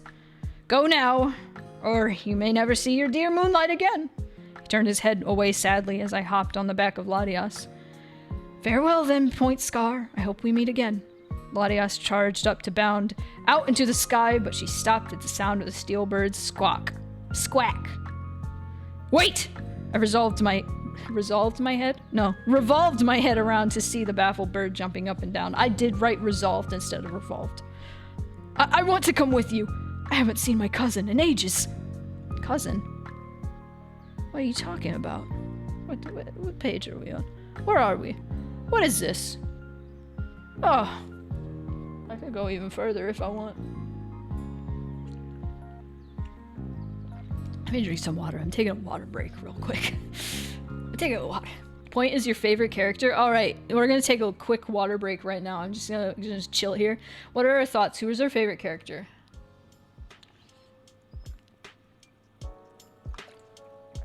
Kind of like Latios. I mean... Oh no. I liked Emerald. I liked Emerald. I am drinking, listen. I do like Point. So far, he seems kind of pointless. But to be fair, a lot of them seem kind of pointless. But at least Sunlight is having some sort of character development? What do you mean? What do you mean? Taking back my sub money. Do you guys like Point Scar that much? Do you like him that much? He's basically like... Maybe he does have a point. I don't know. Maybe he does have a point. I don't know. Point Scar fan art. It's spelled S-K-A-R-R. Isn't that cool? God. That was a bad joke. Oh. Anyway. Yeah. Point Scar. I don't know. I mean, it's like Skarmory, you know? I think it's cute. Maybe someday. I never finished my Anthro Pokemon stories, but I started it several times. If I could ever find those stories, it would be fun to read at least the intros for those. They weren't finished. They didn't get very far at all. I generally just, you know, started them and didn't get very far. This does have a sequel, believe it or not. This has a fucking sequel. Can you guess what it's called? I mean, technically it's not a sequel, but, I don't know. It's not a prequel. It's called Through Umbreon Eyes. It's the same story, but through the perspective of Moonlight. Whee! I don't remember that one super well. I remember there was a Trico, I think, and a Quilava, I think. I don't know. I remember I made a what donation goal is that one? I don't know. We'll figure it out. I kind of wanted to just see how this stream would go and see how I feel, and see if I wanted to read more of my silly fan fictions. But you know, I expected this to be way more embarrassing, but I've been enjoying myself this entire time. And I hope you guys are not like, man, Spoonie's not embarrassed. What's the point? It's been fun. It's been so fun to actually like look back and be like, oh wow, this is where I came from. I'm glad you guys are enjoying this though. Genuinely. Okay. Okay, I finished my water. Okay, so this is me out of character. Now all the text is in purple. And I'm like, now this story will be in purple. I beamed with delight at the waiting Skarmory. Of course you could come, I laughed. The more the merrier, but you better speed up in your flying or these two will leave you in the dust. Character development. Point guffawed snobbily and flew up to us. Don't worry, these wings are the fastest in all of the Kanto region. Felt my smile fade slightly. Okay, well, suit yourself. Let's go, Latias. We shot off faster than a speeding bullet. I risked looking behind me and saw the little dot of the baffled Skarmory fading away like a dot of ink dropped into the sea. What the fuck? It was a prodigy. 11! I was 11! I need to like get up and like walk around. Ladia stopped! I yelled. Ladia, stop! I yelled as loud as my lungs could take. She stopped so suddenly I nearly fell over her head. What's wrong, Sunlight? She asked, a bit puzzled. The almighty flyer of Kanto has lost his almightiness. Is now slower than a slugma. I tittered. I don't even use that word ever. Ladia swiveled around and saw the scarcely visible flapping object far off on the horizon. Latios, who I didn't even know was there, spoke up next to us. Guess we should slow down, sister. Ladia shook her head sadly. I don't think so, brother. It would take weeks for us to get to Sky Pillar if we do that. Should we just abandon him then? Pikachu chirped. I forgot Pikachu existed. No, I cooed. He wants to see his cousin. We can't just zoom past him like evil betrayers. Latias looked east in the opposite direction of where the sun was. Maybe we should wait for him to catch up and we'll explain to him we can't go with him. Thought it over in my head a few times. It seemed right, but I just wasn't sure. Finally, I made my decision. All right, we'll see him later at Pacific Log, I hope. We all nodded in agreement and watched as the wobbling figure became larger and larger over the orange sky. He finally came up when I was about to fall to sleep. Can you tell? Can you tell, guys? Why would it be smut? I'm 11 years old! Not presently. I was 11 years old when I wrote this. I didn't know what sex was. Are you kidding me? God. It's like a Pokemon movie. Kind of. Here's about a Skarmory flying in the distance. Is this porn? Fucking idiot. Good lord, you two are fast, he cawed out, all out of breath. I should take a breather before I pass out. Phew!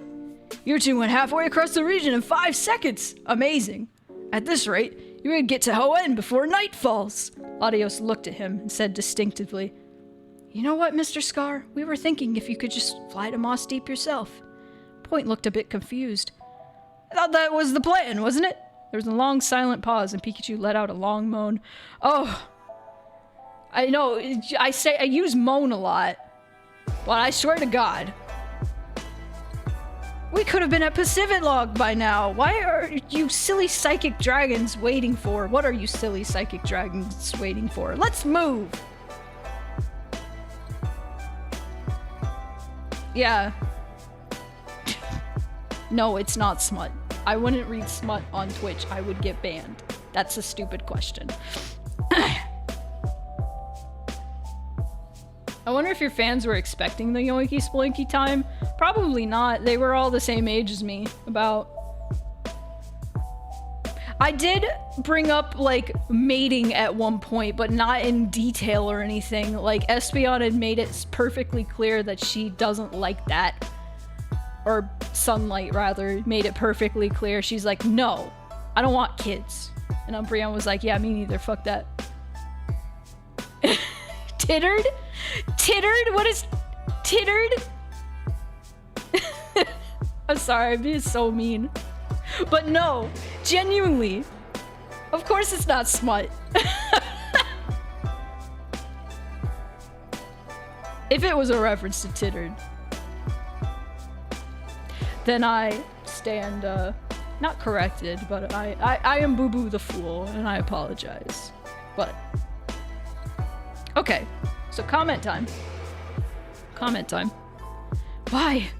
Why do you torture me like this? Ah! I can't stand it. What a great story. 20 out of 10. Just amazing. Espion, no! Must know what happens. That was my username. I just read it all. So amazing. I never read something with so much passion. If you don't continue soon, I'll cry.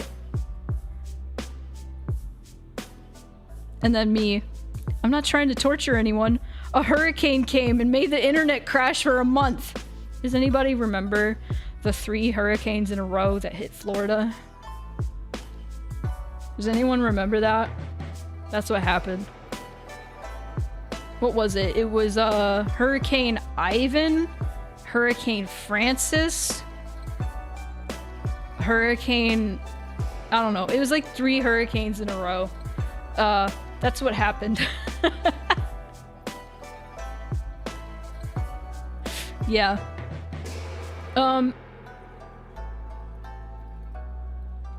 Okay, what was happening? What was happening in this story? So they were heading to Pacific Log. There's a hurricane happening. Or several hurricanes in a row happening in real life. And, break is coming up. The ad is automatically coming up soon.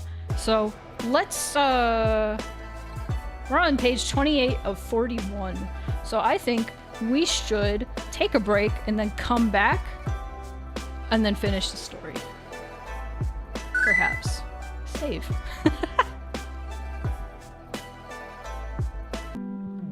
Wahoo! Alright. Let us continue. And probably finish this story. What's gonna happen? What's gonna happen? We're gonna find out. Alright. So, lot of us. Heading to Pacific Log. Heading to Pacific Log. Well, Sunlight, Latias croaked as if she was about to cry.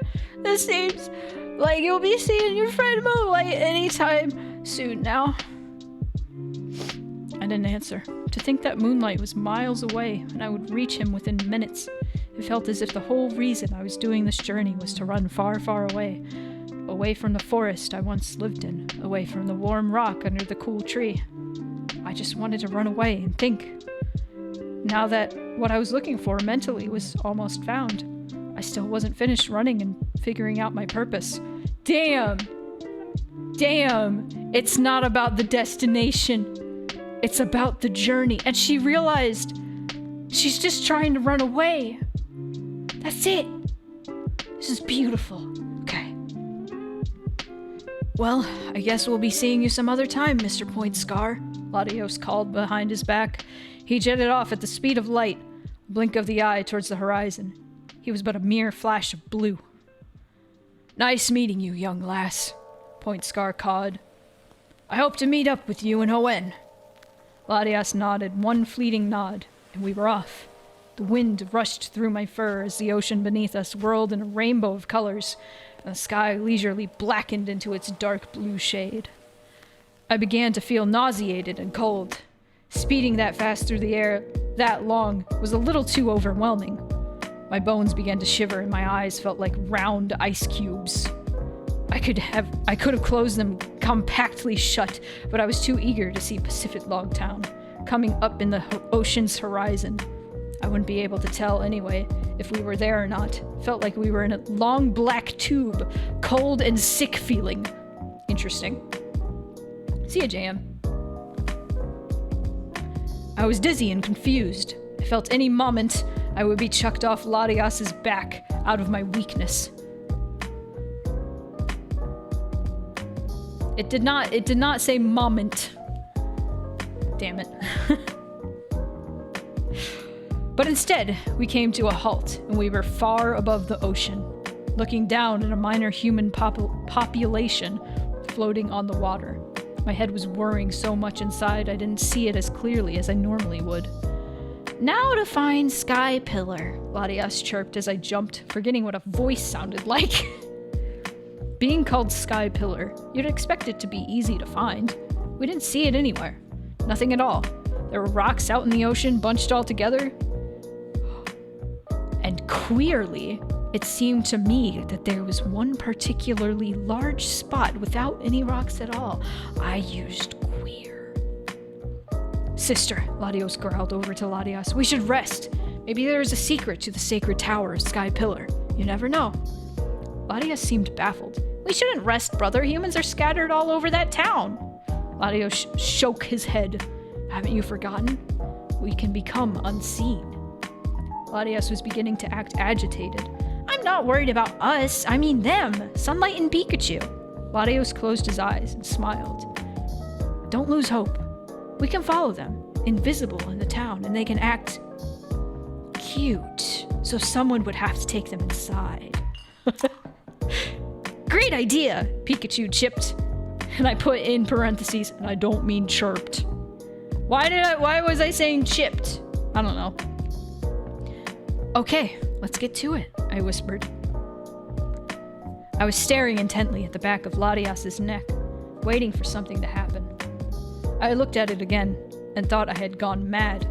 Her neck had turned blue, a dark blackish blue. I shut my eyes tightly, trying to think clearly. I was still dizzy from the flight. I reopened them and realized that her neck wasn't blue. It just wasn't there. But it was. Oh no, what is this 11-year-old bullshit happening here? Oh no. Intermission. I'm eating my payday. Hums the Jeopardy song. Ah, tasty and nutty caramelness. End of intermission.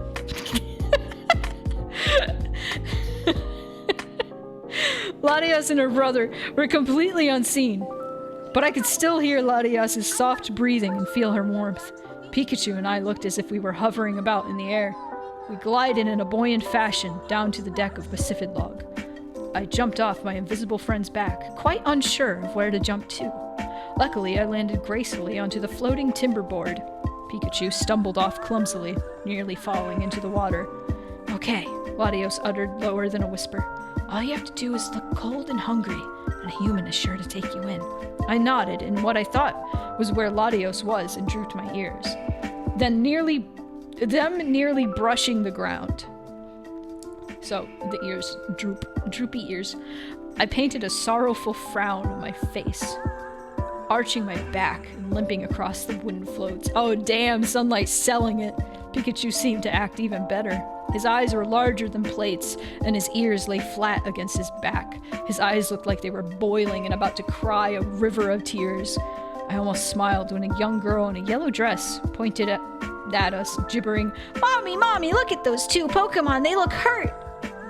The woman who seemed to be the mother of the girl gave a sheer glimpse at us and snarled, "Now, Tina, they're just begging for food, that's all." My frown was larger than ever now, as I watched the girl beg her mother, but the woman just ignored her. You'd think that someone would help us immediately, but it didn't happen that quickly. But then our spirits were lifted. An elderly man walked up to us and croaked, "Looks like we have a lost Pikachu and Espeon. Why don't you two come on over to my house?" We both chorused in joy, then followed the man to a nearby house. The bounciest ears in the meadow are now drooping sad. I was really fixated on Espeon's ears. Like, oh, they're so bouncy. Alright, comment from my best friend.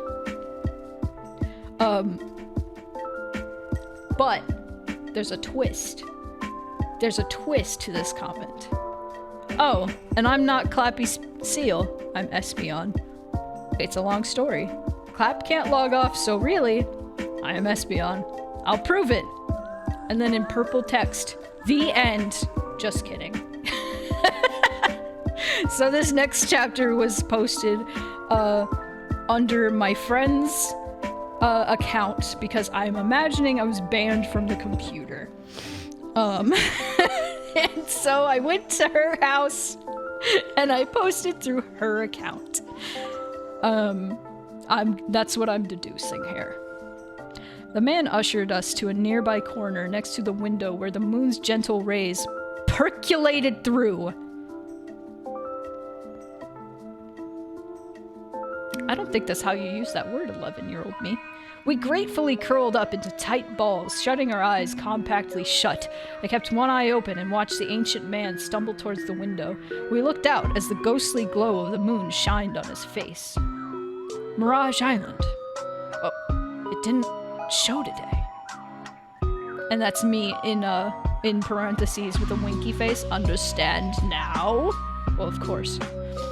He withdrew the drapes and went over to his bed, pulling the sheets over his head and instantly falling to sleep. Pikachu? I whispered through the dark. I nudged him with my nose, but he was dozing deeply. Latios? Latios? No one was awake. I was the only one. I couldn't sleep, knowing that possibly tomorrow I would be seeing moonlight again. What if he wasn't there? What if he was dead? I was also starving. Is the music too loud? I turned it up slightly, but I think it's fun. Maybe I'll turn it down a little bit. I want it to just kind of be in the background. Ugh. I was also starving. The last bit of food I had was that Magikarp. Good lord, woman! I needed food. Badly. I was never so hungry in my life. I jumped up out of my position and tramped over to the old man's settee. What? Forgetting completely to act pitiful. I tugged at the blankets and waited for the human to wake. He rolled over and asked groggily, "What's the matter?" That sad face, I don't know if she can read that. Hang on, let me try. Let me try. Moon Pie speaks. Moon Pie speaks. Go. Do it. Moon Pie. Moon Pie. There are no pictures in this storybook. No, there aren't. But there could be, if you believe. What's the matter? I mewed in a hungry way so that he could tell that I was starving. Do you need food? His feet met the floor and he scrounged through the pantry. He handed me a few gold Phoebos crackers. Like goldfish. I breathed them in. I still felt the same hunger, though. My hunger was really for getting back home. I was homesick. Ah, that was the vision. That was the vision she saw. Went back to the jumble of friends in the corner. That was probably the first time I ever thought of them as friends rather than just Pokemon. I instantly fell into a deep sleep. The morning was bright, and I woke up almost as instantly as I fell to sleep. Actually, I had more energy than I ever did in my life. Pikachu seemed perked up too. The problem was that Latias and Latios didn't seem so cheerful. How could I know if they were invisible, you say? It was because they weren't. I could see them. I could see them. Latias and Latios, I yelled faintly. Don't you realize you're visible? The man will see you any second. We need to get out of here. I'm too weak, Sunlight, Latias uttered painfully. Go without me. What's wrong? What happened? I asked frantically. Our power is weakening, Latios breathed. Why? I don't know. Why is it? I actually don't know. Okay, comments. All right, comments. Oh, continue. SP, it's too lovely to fade. Off topic. Hurricane? Oh my, you don't live in Florida, do you? Here's a comment from Slugma Master. Slugma balls. No. This is my brother. And yep, they do. I'm their brother. Francis is coming tomorrow. Don't be afraid if they're dead and can't reply. That's my brother. Latios, get up before the old man does, I cried. We can't. Latios choked, too weak. I was hasting about the room, looking for something to cover them up. I managed to find a blanket and tossed it over them. Hopefully it would conceal them for at least an hour. I hurried towards the door, but forgot that only a human or Pokemon with hands could open the door. The old man yawned and got himself out of bed, stretching. I scratched at the door, pleading him to let me out, but he ignored me and trumped towards the window. He drew the drapes vigorously, and a blast of the sun's rays illuminated the whole cabin. I appreciate my 11-year-old self's gusto, because there's a lot of words I use incorrectly, but the way that they're used, they work. They work, right? So, like, trumped toward the window, I don't think that's how you, but you know what that means when you read it. He croaked. I can see it fairly today. Mirage Island has shown up today. Probably trance. My eyes widened. Was Mirage Island Sky Pillar? I perpetually pawed at the door and he beckoned. All right, hang on. He turned the doorknob and Pikachu and I shot out like a bullet. We had such a pack full of energy. I halted and looked out to the east over the horizon. I saw a faint glimpse of an island that I didn't see last night. It seemed that a tower was perched on top. Pikachu, I yelped. Pikachu, do you see it? Sky Pillar, just over the horizon. Just a week away. Pikachu was stymied. He straightened his glare out at the ocean and said, It is. We both did a little jig around the docks. Oh, that's cute. Okay, a little aside. There was a thing I did when I was a kid where I would use Microsoft Word and I would write stories, and I discovered the thing where you can right-click a word and bring up the thesaurus, and it would recommend words that meant the same thing as that word. And so very often, I would use words, like bigger words that were outside of my reading level that I didn't know exactly how to use, and I still do this to this day, because of this habit that I formed as a kid. And all the words that I learned and logged into my brain from that expedition on Microsoft Word. Right-clicking every word and then looking at the thesaurus. Can I still do this? No, I can't really do it in Google Docs. But yeah, that explains some things on how I used words like stymied and shit. He straightened his glare out at the ocean and said, It is! We both did a little jig around the docks. Wait a sec, Pikachu said. It says what a sec, but whatever. If Latios and Latios are in the house, moaning about how weak they are, how can we get there? Hello again, young lass. Oh, he's not pointless. A familiar voice cawed. Our heads turned rapidly, and the same mighty Skarmory we saw before was perched on top of a house looking down at us. Mind if I give you two a lift? Point Scar said. Mr. Scar, I yelled. He swooped down elegantly and perched down on the dock. Go on, hop on me back. There you go. I clasped onto his back and Pikachu clutched tightly to my fur. Hang on, you two. Sky Pillar, away. We floated off into the distance, and I noticed immediately it was more pleasant on his back rather than Latias's. Going in hyperspeed wasn't too fun. So, Point began. You two feeling any chipper than you usually do? Yes, we both sang in unison. It's a bit odd, isn't it? I said. Yesterday I felt miserable, and today I feel more powerful than I ever did. Yeah, Pikachu agreed. Latias and Latios look sick and weary. I wonder what their problem is. I think it may have something to do with this Mirage Island thing. Oh no, that's Espeon. I think it may have something to do with this Mirage Island thing, I responded. Yesterday it wasn't here, and we felt tired. And today it's here, and I feel all cheery. You think it has a magical aura around it or something? Maybe, Point mumbled. Maybe the legendary Pokemon are feeling weary, and the normal ones are feeling happy. That may be the case. I don't know if this is a thing in the show or the games or what. He was never pointless. Justice for Point Scar. I'd say he's rather blunt. Shut up. Things are weird like that in this world, Pikachu murmured. Trust me, I know.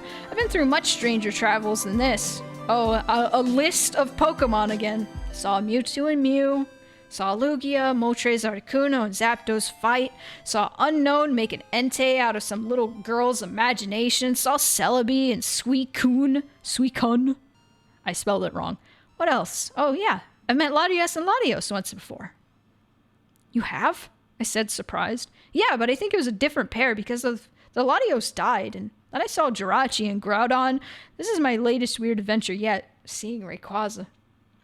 You can tell what movies were out at the time. You've pretty much seen every legendary Pokemon, haven't you? Skarmory laughed. Not every legendary Pokemon, my friend. Almost every Pokemon, Pikachu tittered. We had some nice conversations about our lives on the way to Sky Pillar. Pikachu told me about his trainer, Ash. I didn't really think about how much Pikachu must have missed him until then. He always had adventures every day, it seemed. It made me want to travel more often. We're here, you two, Point Scar said. We landed on a sandy beach in front of a cave and towering over that was a long, high tower the color of sand. I couldn't even see the top, which was engulfed in clouds. I'm guessing we shouldn't try flying up there, I uttered. Nope, Scar replied. Well, then let's get a move on, Pikachu growled, eager to go on. There was a small opening in the cave and I peered through. Seems vacant. Short path, too.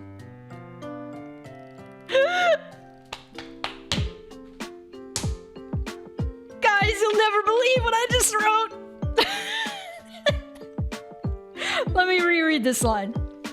There was a small opening in the cave and I peered through. Seems vacant. Short path, too. Let's mosey. Only Final Fantasy VII fans understand.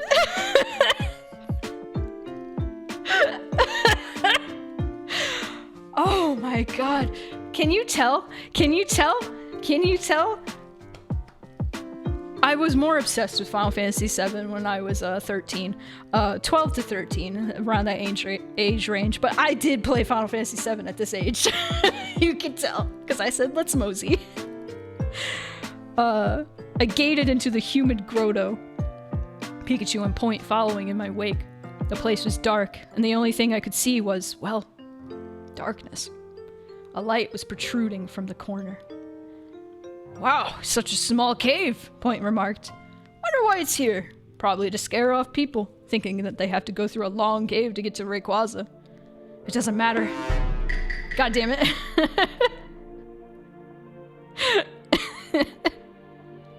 Where was I? Let's get out of here and hurry to the entrance of the tower. We hurried out, savoring the light, then rushed to the entrance. Moonlight. I sensed he was near. He was near! The inside of Sky Pillar wasn't all that I expected. It was a crumbly-looking place with cracked floors and walls. I didn't like the look of it. Well, come on then, Pikachu said. Let's get a move on. He stepped forward when I noticed that ground ahead of him seemed thin and unsteady. That must have been a booby trap! Pikachu, stop! I dashed after him and watched as he quickly began to fall. Just in the nick of time, I seized his tail with my mouth. Thanks for that, quivered Pikachu, seeming frightened. I heaved him back over the edge. Seems like the whole floor is a trap beyond this, Point Scar told us. We'll have to fly over. Without further ado, we both hopped on our buddy's back and sped off through the ancient tower. We headed upstairs and downstairs, not stopping to see what was there. We got the impression that we were pretty high in the tower then, until we discovered there were no more staircases to climb.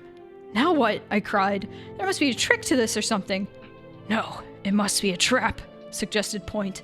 We must have missed a staircase, but for now, I need to rest. He eyed the ground groggily. Would it be safe to settle on that nice piece of ground? I nodded, needing a rest too. He swooped down and I held on tightly. The ground seemed secure enough to hold us. Phew, large tower, isn't it, young lass? Point Scar commented. I nodded mutely. Just then, there was a barely audible cracking noise. Did you hear that? I asked. Hear what? The cracking became louder. Uh-oh, Pikachu said.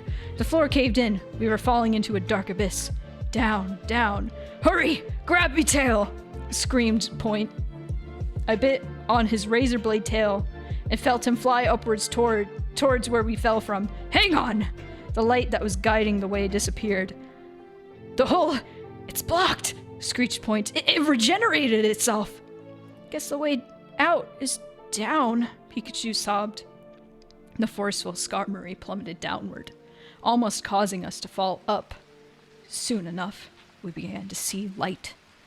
We stopped in mid-flight. We were in a large chamber, and we were not the only ones there. Oh, fuck yes! I was like reading ahead to see who the voice is. Let's go.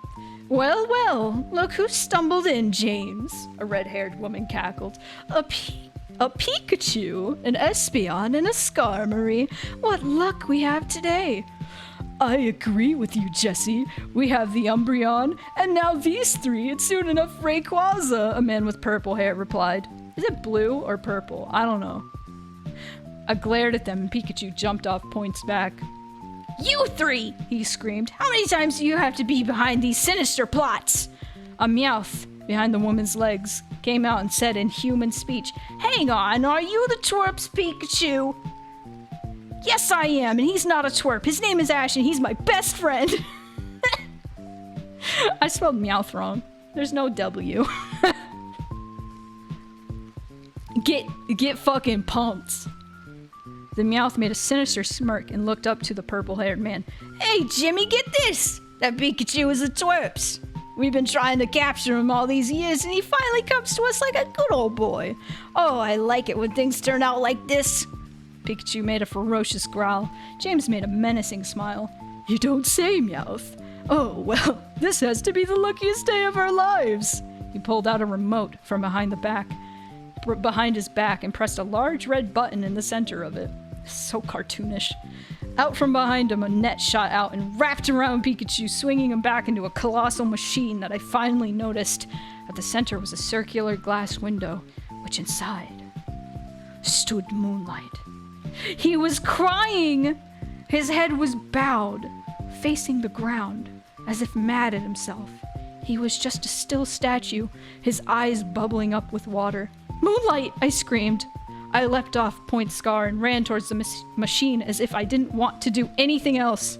James! Hollered the woman. Stop that Espeon! A net was flying towards me, but I was so full of energy I dodged it right before it seized me. Try again, James! I began climbing up the machine towards Moonlight. I slipped clumsily, though. Before I could recover, I felt a jerk and banged into the hard metal brutally. I was captured. Next to me was Pikachu, who gave up trying to break free.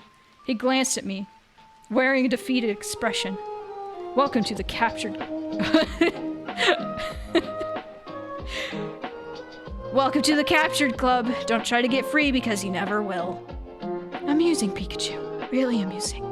Another bang rattled next to me. I turned my head around and saw Point Scar struggling in a small net. And here's our third member, Pikachu groaned. We've lost. No way we will win. Well, you have a load of confidence, I snarled sarcastically.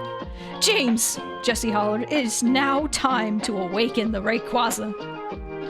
I looked over at Moonlight preciously. He looked up, a tear trickling down his cheek. Moonlight, I uttered. Moonlight turned his head quickly and made eye contact with me.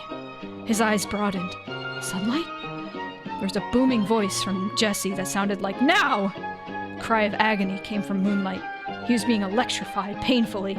He screamed and screeched, anguished, and struggled to get away from the pain. And I saw him crying. I saw in his eyes he was crying because he knew he was about to die and never see me again. I love this casual music playing as this is happening. It's great. I didn't expect this to be torturing to you guys. I expected it to be, like, torturous to me, but... Fuck yeah. I forcefully turned my head away from my dying love. I stared out through the net and wept. I came here all for nothing, just to see Moonlight die. Should I make the music more exciting?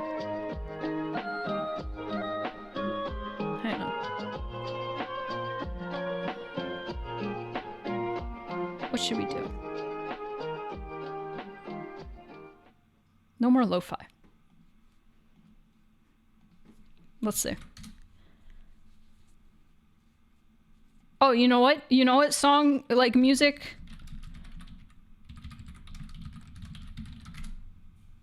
I think this will fit. Oh god. Sorry, it's loud. Here you go. There we go. Yes. Listen, you should expect whenever I'm like, let me change the music, it's going to do that. Alright. Let's finish this. Let's finish this. It's the extended version. Alright. I forcefully turned my head away from my dying love. I stared out through the net and wept. I came here all for nothing, just to see Moonlight die. I glared out at the man with the remote control in his hand. I leered at the device. I felt the power gaining inside the gem on my forehead. A completely accurate psybeam hit the object squarely, causing it to zing through the air and melt into this blue pond of goo I didn't notice before. Moonlight was drenched in sweat, panting heavily. He slumped onto the bottom of his small compartment, resting. Our nests were released and the contraption Moonlight lay in opened, sending us all flying and crashing to the earth. I recovered almost instantly and scampered over to Moonlight's side. Moonlight! Moonlight! Oh, please don't be dead, please! He wasn't breathing. My eyes filled with tears, and they trickled down my cheeks. Moonlight! I mopped my eyes on his chest, lamenting more than I ever did before. Pokemon all around me came out from their hiding places. Mawile, Sableye, Dusclops, Altaria, and Claydol all came out to see what was happening. These are all the Pokemon that appear in Skypillar. They made a circle around me. I looked up, saw that hundreds of them were watching, crying. Oh, it's like the movie. It's like the first movie. Sunlight, Pikachu uttered. I'm so sorry. He burst into tears. Point wasn't crying, but he wore a sad look. A look of sorrow. I really liked the word sorrow, apparently. He shot a glance at the trio of Team Rocket. They ran off over to the machine for support. But then, an echoing roar vibrated in my ears. It was a blood-curdling howl that I never heard before. There was an earthquake, shaking the whole tower. I glanced over to the blue pond as something elite emerged from the goo. Rayquaza, I whispered. Its ear-splitting screech made rocks fall from the ceiling. Who disturbs my sleep? He shrieked. Whoever has shall suffer the consequences. Moonlight made a groaning noise and looked up. He was alive! It was... he croaked. Them! The Rayquaza turned its menacing head and studied Team Rocket, who was just about to leave Skypillar in their machine. You lie, Dark One, Rayquaza screamed. It was your power I sensed. You awakened me from my slumber. It wasn't his fault. Everyone silenced and looked at me. Anger was pulsing through my veins, even though I was still crying. They stole him from his home. He's innocent. They used his power to summon you. The Rayquaza glared at me evilly. Evilly. So you say the humans are the ones to die? I do. And it shall be. Team Rocket gave off a scream and activated their machine, which started digging into the earth. Rayquaza flew in faster than the speed of light after them. We all stared as the image of Rayquaza and Team Rocket faded away. So, does this mean our journey's over? Pikachu asked. All we have left is the way home, I answered. Pikachu bowed his head. I was hoping to find Ash. Crash! A trio of humans fell through the place we came into. What's a good song to play for, like, a happy ending?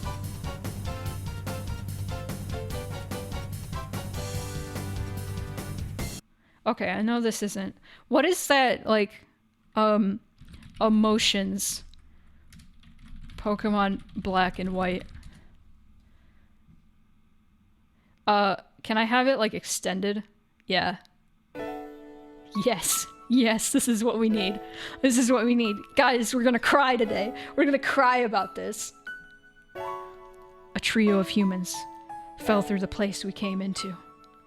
a small boy with black hair and large glasses, a girl with a red bandana and white gloves, and another preteen boy with a hat and half a dozen Pokeballs fastened to his belt.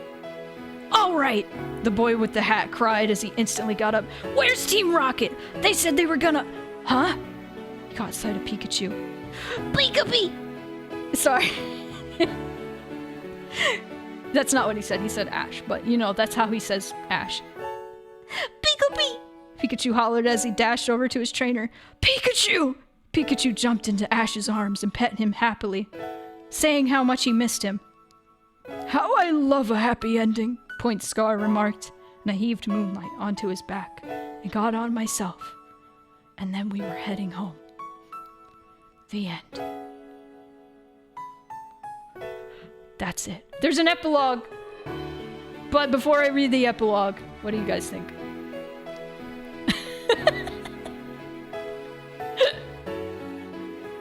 It's a different trio. It's the advanced trio. 10 out of 10. Amazing. Amazing. The spelling errors and all, and like the tangents that were completely unnecessary. When's the sequel? Is that a serious question? Do y'all want the sequel? Genuinely, this is fantastic, especially for an 11-year-old. I'm glad you think so. Maybe that'll be a goal later down the line, because you guys seem to really enjoy this. It was cute. It felt like it genuinely felt like it could be like a Pokemon movie. Honestly, props to my younger self. It felt like it could be a cute little Pokemon movie. Honestly, I could see this shit on Netflix. Hey Netflix, if you want to adapt Through SB on Eyes into a fucking miniseries. Oh my god. Hey, I mean, my writing now, like the only real like writing you'll find now is like in my visual novels, so if you want to check those out.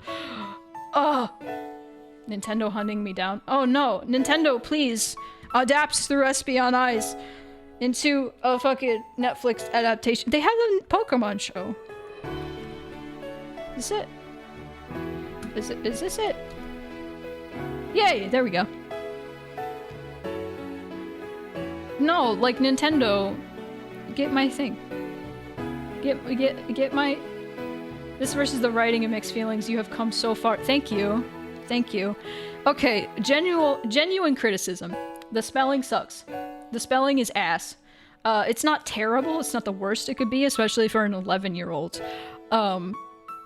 But it was just mostly like genuine just typos, and also not knowing how to spell squeak or moment.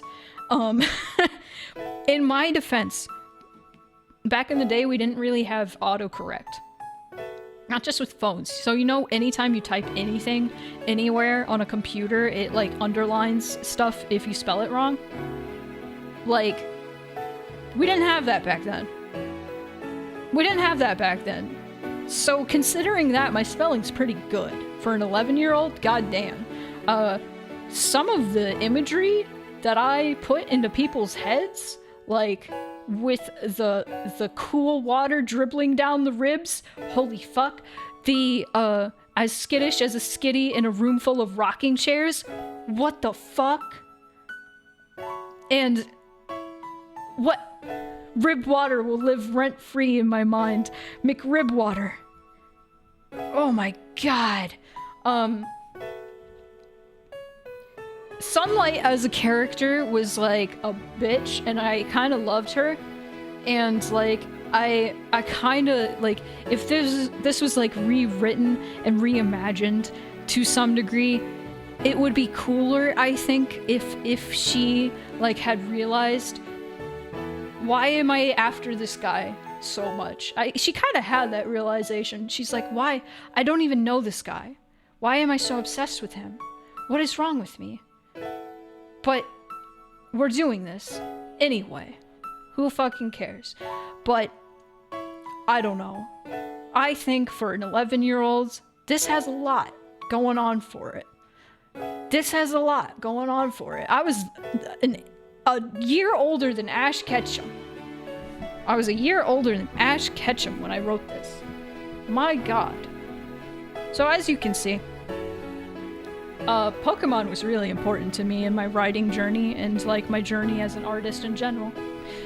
This is why I have so many feelings for Pokemon. You can even blame Espeon for my name. If I had known English at age 11, I would have been a huge fan of this. Fuck yeah.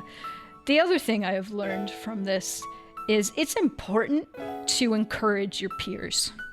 Because I don't think I would have continued this if it weren't for all the nice, kind comments in between each chapter. Because I only read a few choice comments, but like truly just like just nice little comments like here and there about writing, about your drawings and stuff. That is what encourages people to like embrace their talent and embrace like the things that they want to get into. If it weren't for this fan fiction, I wouldn't have become a writer. Encourage people trying their best. Can't say it enough. Yeah, exactly. Exactly. And this is beautiful being said to emotion from Pokemon Black and White, which didn't exist when this fan fiction was the thing. But I love this song. But the lesson we have learned today, this is the lesson we have learned today. Encourage your peers. No matter what. If you like what they're throwing down, tell them. Give them good advice. There was that one comment that gave me wonderful advice. Like, you portray emotion so incredibly well. And I agree. Especially for the age I was. The way I portrayed emotions and feelings was pretty fucking good. Thanks for the pep talk. I don't need this. Listen. This is why, Comey, this is why we all encourage you with your wonderful art. Because it's good. It's good and you should keep doing it. And you should value your artwork. Whether it's writing, whether it's art. This is to all of you. This is to all of you. I'm glad this became an inspiring thing despite it being advertised as like, yay, we're gonna read my cringe fan fiction. Anyway, on that note, we need another beautiful song. What's another beautiful song we can listen to from Pokemon? What's that one lake called in Pokemon Black and... Was it Pokemon Black and White? No, I think it was Sinnoh. I want to read my epilogue, which it might make me mad, honestly, because I know what it contains. And it's gonna... We're gonna retcon this epilogue, retcon this shit. Retcon it. Lake Verity?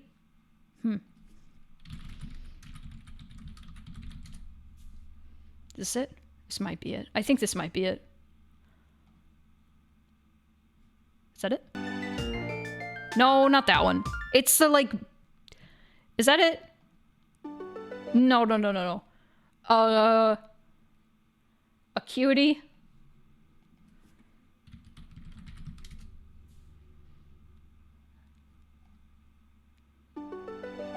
Wait, it's the same. It's just lake music. Is it mating time? Yeah. I don't like, you know, obviously. Like, there's a baby. There's a baby. There's a baby. There's a baby. They have a baby. I'm sorry.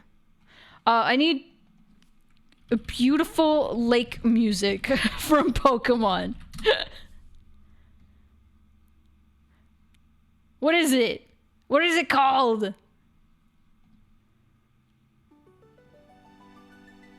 Not that one.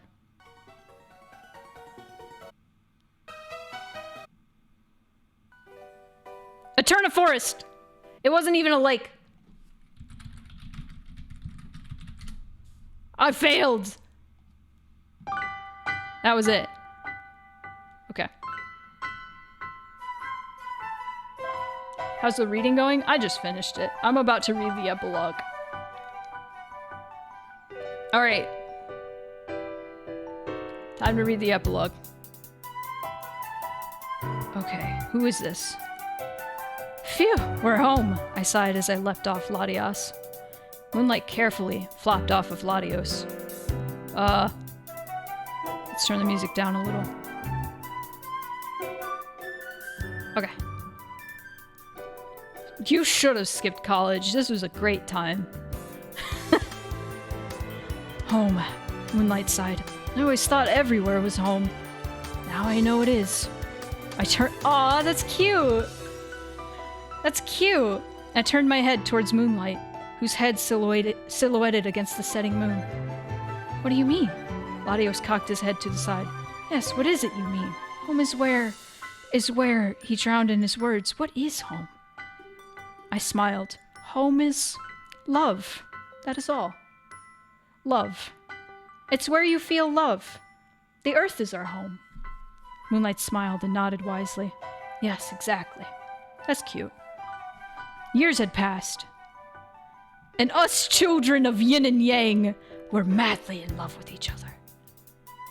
Every day was a holiday, and each of our love-struck eyes. Moonlight's wounds faded away soon enough. All was peaceful in the meadow. When I first came back, she could have sworn it wasn't the same. What? Oh, so is it third person now? Before, it was the field of death, the field of misery and disdain. But when I was back, the fields were buzzing with life and happiness. How? How had the meadow changed so dramatically? I sat on the warmest rock, under the coolest tree. The rock. It changed. How? How did it change? I was waiting for Moonlight to come back from hunting, when something tackled me at the back of the head. Hey! Hey, what are you doing? I laughed. A small little Eevee was giggling as I hung around my neck. I scraped his groping hands off of my throat. He sat on the rock in front of me, looking up. His big, bulging eyes were so darling. When's he coming back? He asked. I'm hungry. I shook my head. Be patient, Starlight. Of course, their baby is named Starlight. He'll come. He swiftly turned my head towards the forest, getting worried of Moonlight. I don't know what to be, Starlight said suddenly. What should I be? What? I asked quizzically. He seemed sad. I don't know what to be. You or Dad? I blinked and turned my head towards my son. He didn't know what he wanted to evolve into. God will give the gift to you someday, Starlight. Someday. I should add that at this point in my life, I was very Christian. So, of course, I would put a line about God in there somewhere. Anyway, that's it! They had a baby. Give it up to God. I had to inject my Christianity in there somewhere. Listen. Jesus. Praise Jesus. The most Christian furry. Praise be. Beautiful. Dorime. If it was easy to like find my other fan fictions, I would go ahead and just like give you all a sneak peek, but hang on.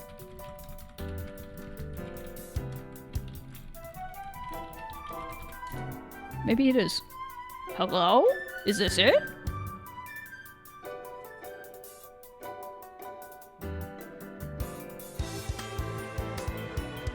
So for men, there are sugar daddies. For women, there are sugar mommies. For non-binary and gender fluid, there's only glucose guardians. Yeah. I found it. And I know now why I couldn't find it before. I had a different account.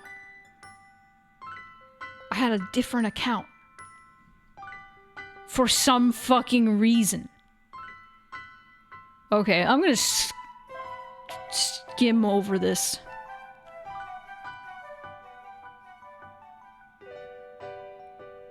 Oh no.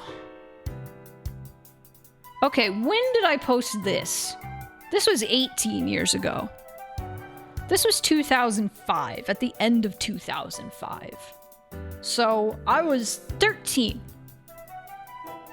This is when I wrote this one. How long is this one? It looks about as long as the other one. Oh, I was deeper into Redwall. That's... Oh boy. Should I read the first chapter? To give you guys a... To give you guys a little sneak peek. How's your day been? I mean, I've been doing this. That's how if you've seen me doing this, that's how it's been. I'm good though. I hope you're also good.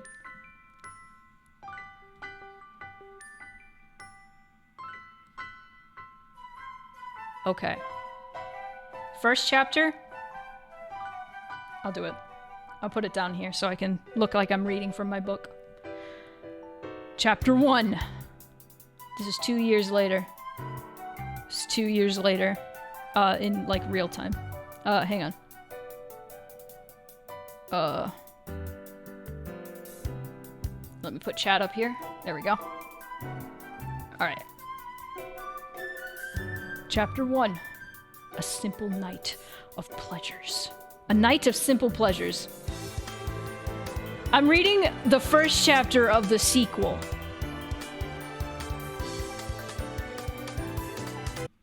Anyway. Let me give you a little hint. I just want a little hint. My name is Moonlight. I named myself. Why? I never knew my mother. I never knew my father. As far as I know, they either died or forgot about me. I was born in the winter, so it's most likely that my father ran away as soon as he discovered my mother was pregnant and my mother died at giving me birth. After all, who would abandon a little Evie in the snow? That doesn't matter these days, though. I have a name, which means I am someone. I have a life.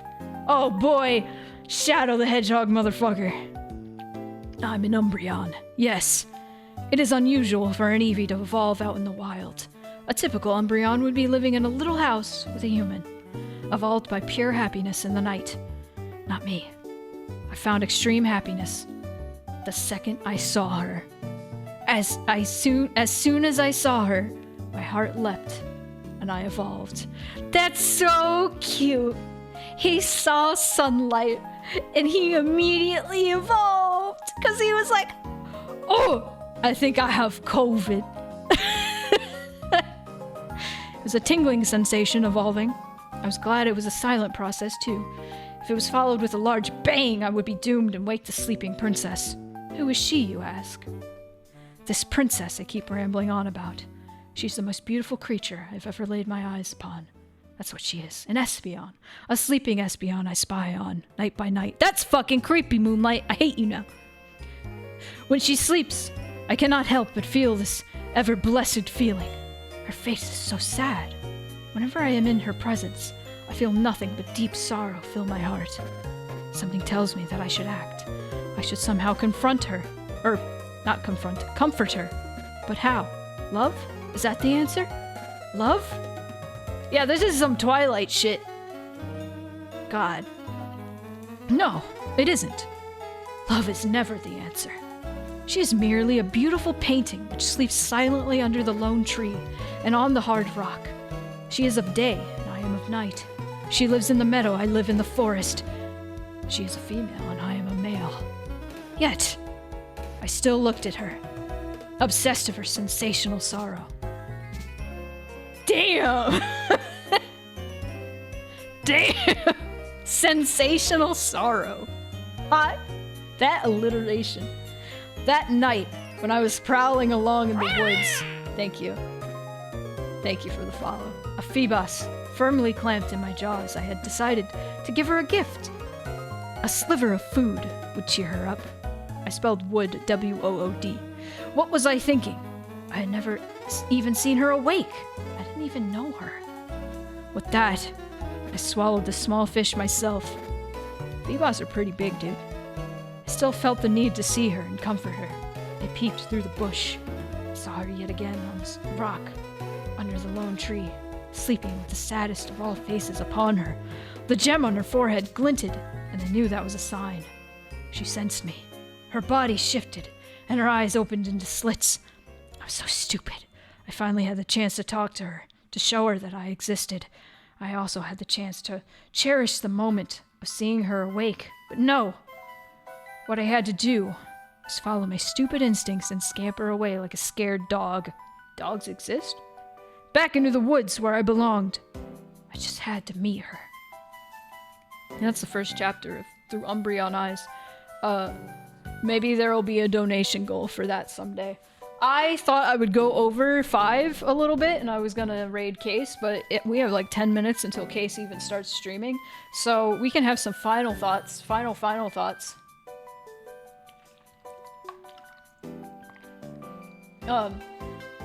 But goddamn, I'm glad this actually like went super well. Ha ha! The soup was synced up with my super. I need the sequel. Oh, I'm so glad you enjoyed this. There were, I'm trying to think of all the fan fictions I wrote. So this one I also finished, from what I remember. I definitely did finish this one. There was another one I started called Grass, which was not super creative for a name, but it was just because everybody in it was a grass type. That's literally the only reason. It's literally the only reason. And, I remember there was a tropiest, and his name was Mango. And I don't know why. Because they have bananas. But I remember vaguely Starlight was in Grass in that fan fiction. Starlight ran into Celebi, I think, and traveled back in time and met medieval Pokemon, basically. But there was maybe 1 chapter, I think, of that. That'll be hard to find. So there was that, and I think I have talked about my magnum opus furry stories.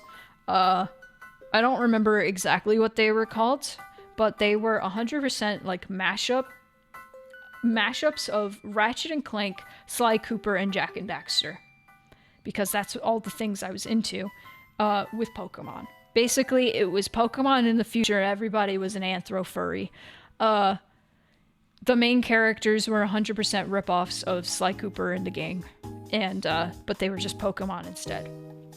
The main character was Vixar. I've talked about Vixar before. He was a Ninetales, and he was a lot more of a pompous jerk than Sly Cooper, like for sure. And then there was his Manectric friend, which was like based off of Bentley, but he was a lot more of, okay, think Chilchuck from Dungeon Meshi.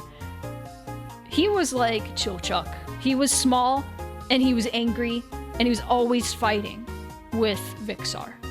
And then there was Herdo, who was a Rhydon, and he just wanted to fucking knit in the corner while they were fighting, and he was just like knit in the corner, shaking his head.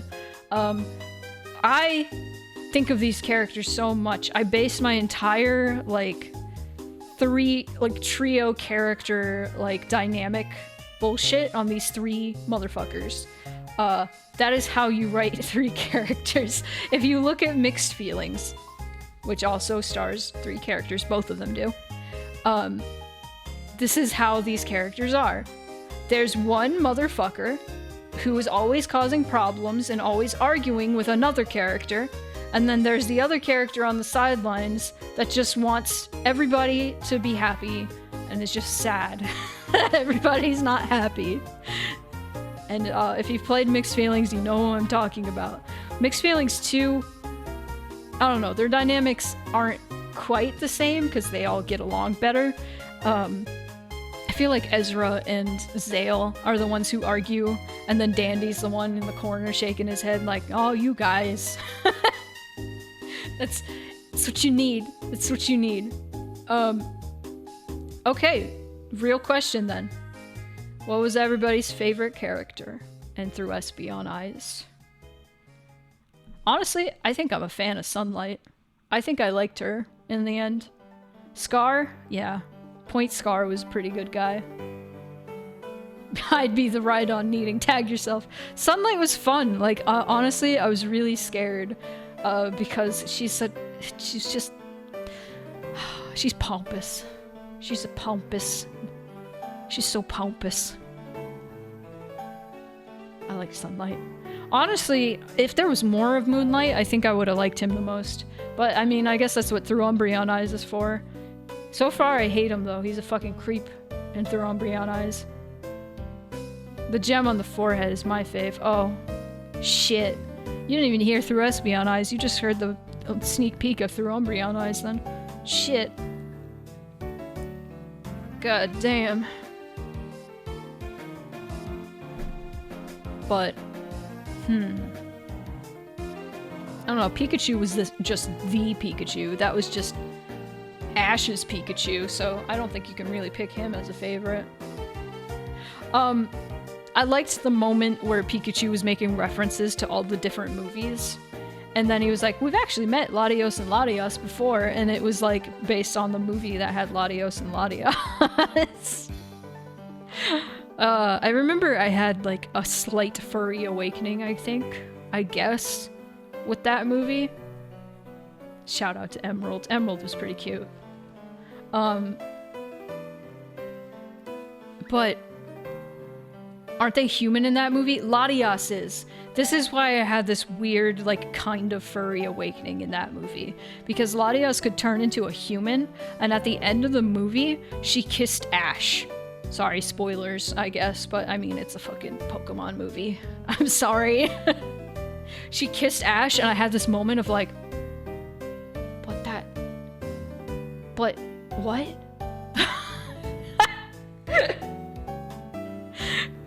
But Latias. It's Latias. That's a Pokemon. Oh no. Oh no, there's an ad break going on. That's fine. Good old 2002. Pokemon 2002. My favorite movie was the Pokemon 2000 movie with Lugia. That movie's actually, like, legitimately pretty good. Especially for a Pokemon movie. You guys want to know some fun Pokemon trivia? Oh, fuck! The Celebi movie. Okay, so honest to God, I don't think the Celebi movie was great. Pokemon Forever wasn't super great. Without fail, no matter what, that movie makes me cry. Without fail. That movie makes me fucking cry. I like the Deoxys one. I know I've seen that one. I feel like I've seen that one. There was one with Jirachi, and I think the Deoxys one was after, so maybe I didn't see that one. Because I did see the Jirachi one. Oh. Dude, no, the Celebi one. Okay, I'm gonna try to not spoil it. But when he's like trying to feed the berries, and then the berries just roll off and then drop into the water, and then like from that berry dropping into the water, you see tears falling into the water. I fucking lose it every time. I lose it every time. I remember I watched that with my brother and my stepmom, and we were all crying. We're watching it, but it's bad. But that part makes me cry. Pokemon 2000 is like... Okay, I was gonna tell you guys a little fun trivia about Pokemon 2000. So, people shit on 4Kids all the time, and I get it. 4Kids did some, like, weird translation shit a lot of the time. I get it. And they also did a lot of weird things with, like, oh, these donuts sure are good, and it was onigiri. They made some weird decisions because they were like, kids don't understand what Japan is. We're not going to explain it to them. So I hated that. Yes. But they did also make some really brilliant localization things. One of which was in Pokemon 2000. There was that whole, like, rhyme and thus the world will turn to ash. The movie opens with it, right? And then there's that part toward the end of the movie, I guess spoilers for Pokemon 2000, where they recite that thing again, and then they're like, and thus the world will turn to ash. And then they all turn and look at Ash Ketchum, and they're like, it's talking about you. I was like, whoa! In Japanese, that's not a thing.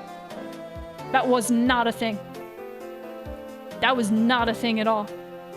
In the Japanese version. That was not, like, they didn't have, like, any sort of, like, play on words like that. That was just not a thing. They just added that, and I thought it was so fucking clever. Especially considering in that moment, they actually physically turned to ash. Like, yeah, his name is Satoshi. That's why Pikachu says Pika-Pee! Because it sounds like Satoshi. I love it. I love it. I love Pokemon. I love Pokemon. What's everybody's favorite Pokemon game? This is an important question. We talked about the movies. What's everybody's favorite Pokemon game? Because mine, Black and White's so good. Black and White is really good. I know Echoes in the chat is gonna hate me, but they already know this.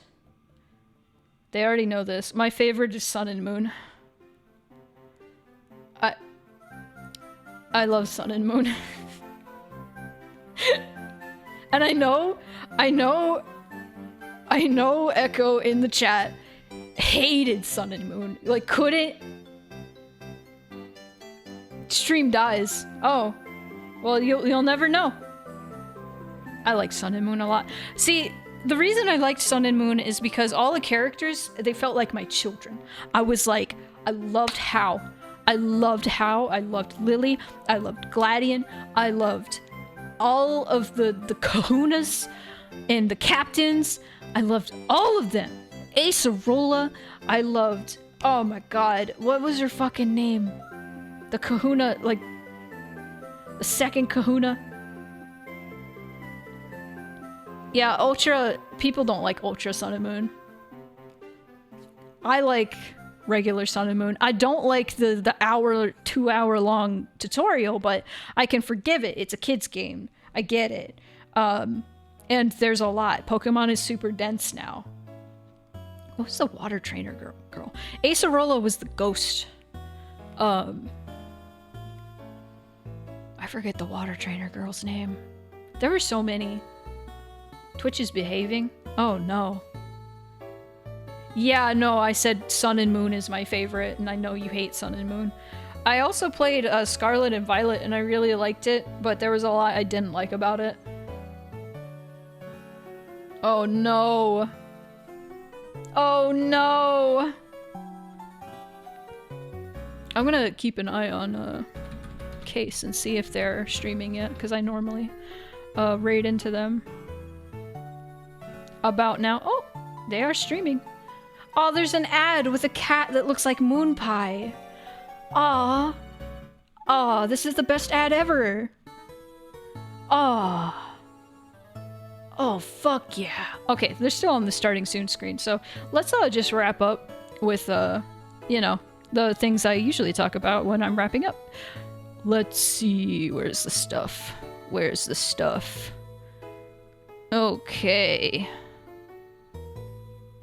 Oh, my commissions are open now, guys.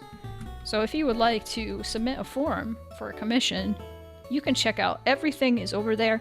There's a queue, there's prices, there's forms, there's several different forms you can choose from. There's general commissions. If you want a ref sheet, there's a commission form for that.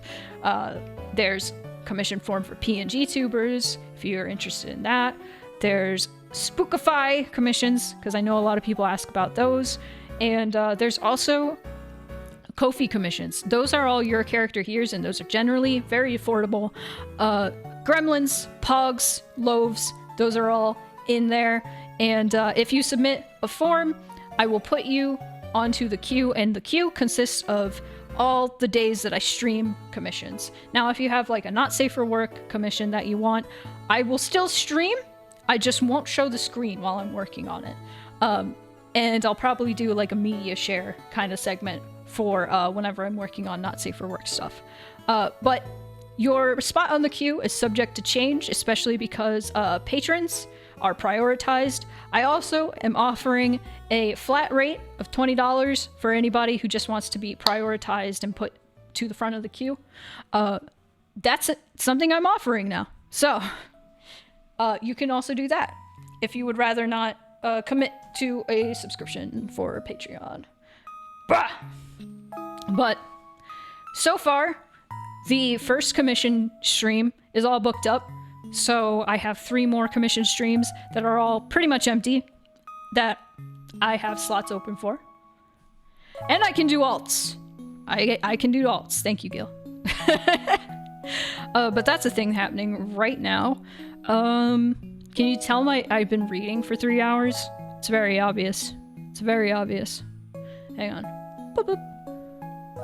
Doing some stuff. The top patrons right now are Axe Immortal, Aaron Masher, The Apple Freak, Jordan the Kitty, Mayu Zane, Max Capacity, and Hyper Reality. Thank you all for your patronage, and thank you to everybody who is a patron for your patronage. You can join Patreon too if you would like a creature of your own. It's $10 a month to have a little guy show up at the end of streams like this. Yes. Yes. Also, closeout for these stickers and also this keychain. This Yumeniki inspired keychain. So, 75% off. 75 cents for the Mixed Feelings 2 stickers. And $2.50 for the two-sided Poniko Uboa keychain. I have 4 of those. I'm willing to give them away for $2.50. But you can check that out over here, over there. Ain't that something? But I think that's pretty much all I have to talk about. You know what? I forgot about the clip of the month. Fuck! Guys, maybe I can do that at the start of next stream. I can do that. Clip of the month. I don't even know what my favorite clip of the month this month was. No, I haven't been gassing up the clip of the month kind of deal. But it's time. I need to turn the music off. Hang on. God, there's too many things open. Help. Help. Help. Where's the music? Where's it coming from? Oh, there it is. Okay. Next stream is a commission stream. And I will have media shares for that. I think I'm gonna try media shares for tips only, but it'd be $1 per song. Just to, like, put a little bit more control over the queue. Just a little bit. Just a little bit. That's not to say I don't like you guys' music taste.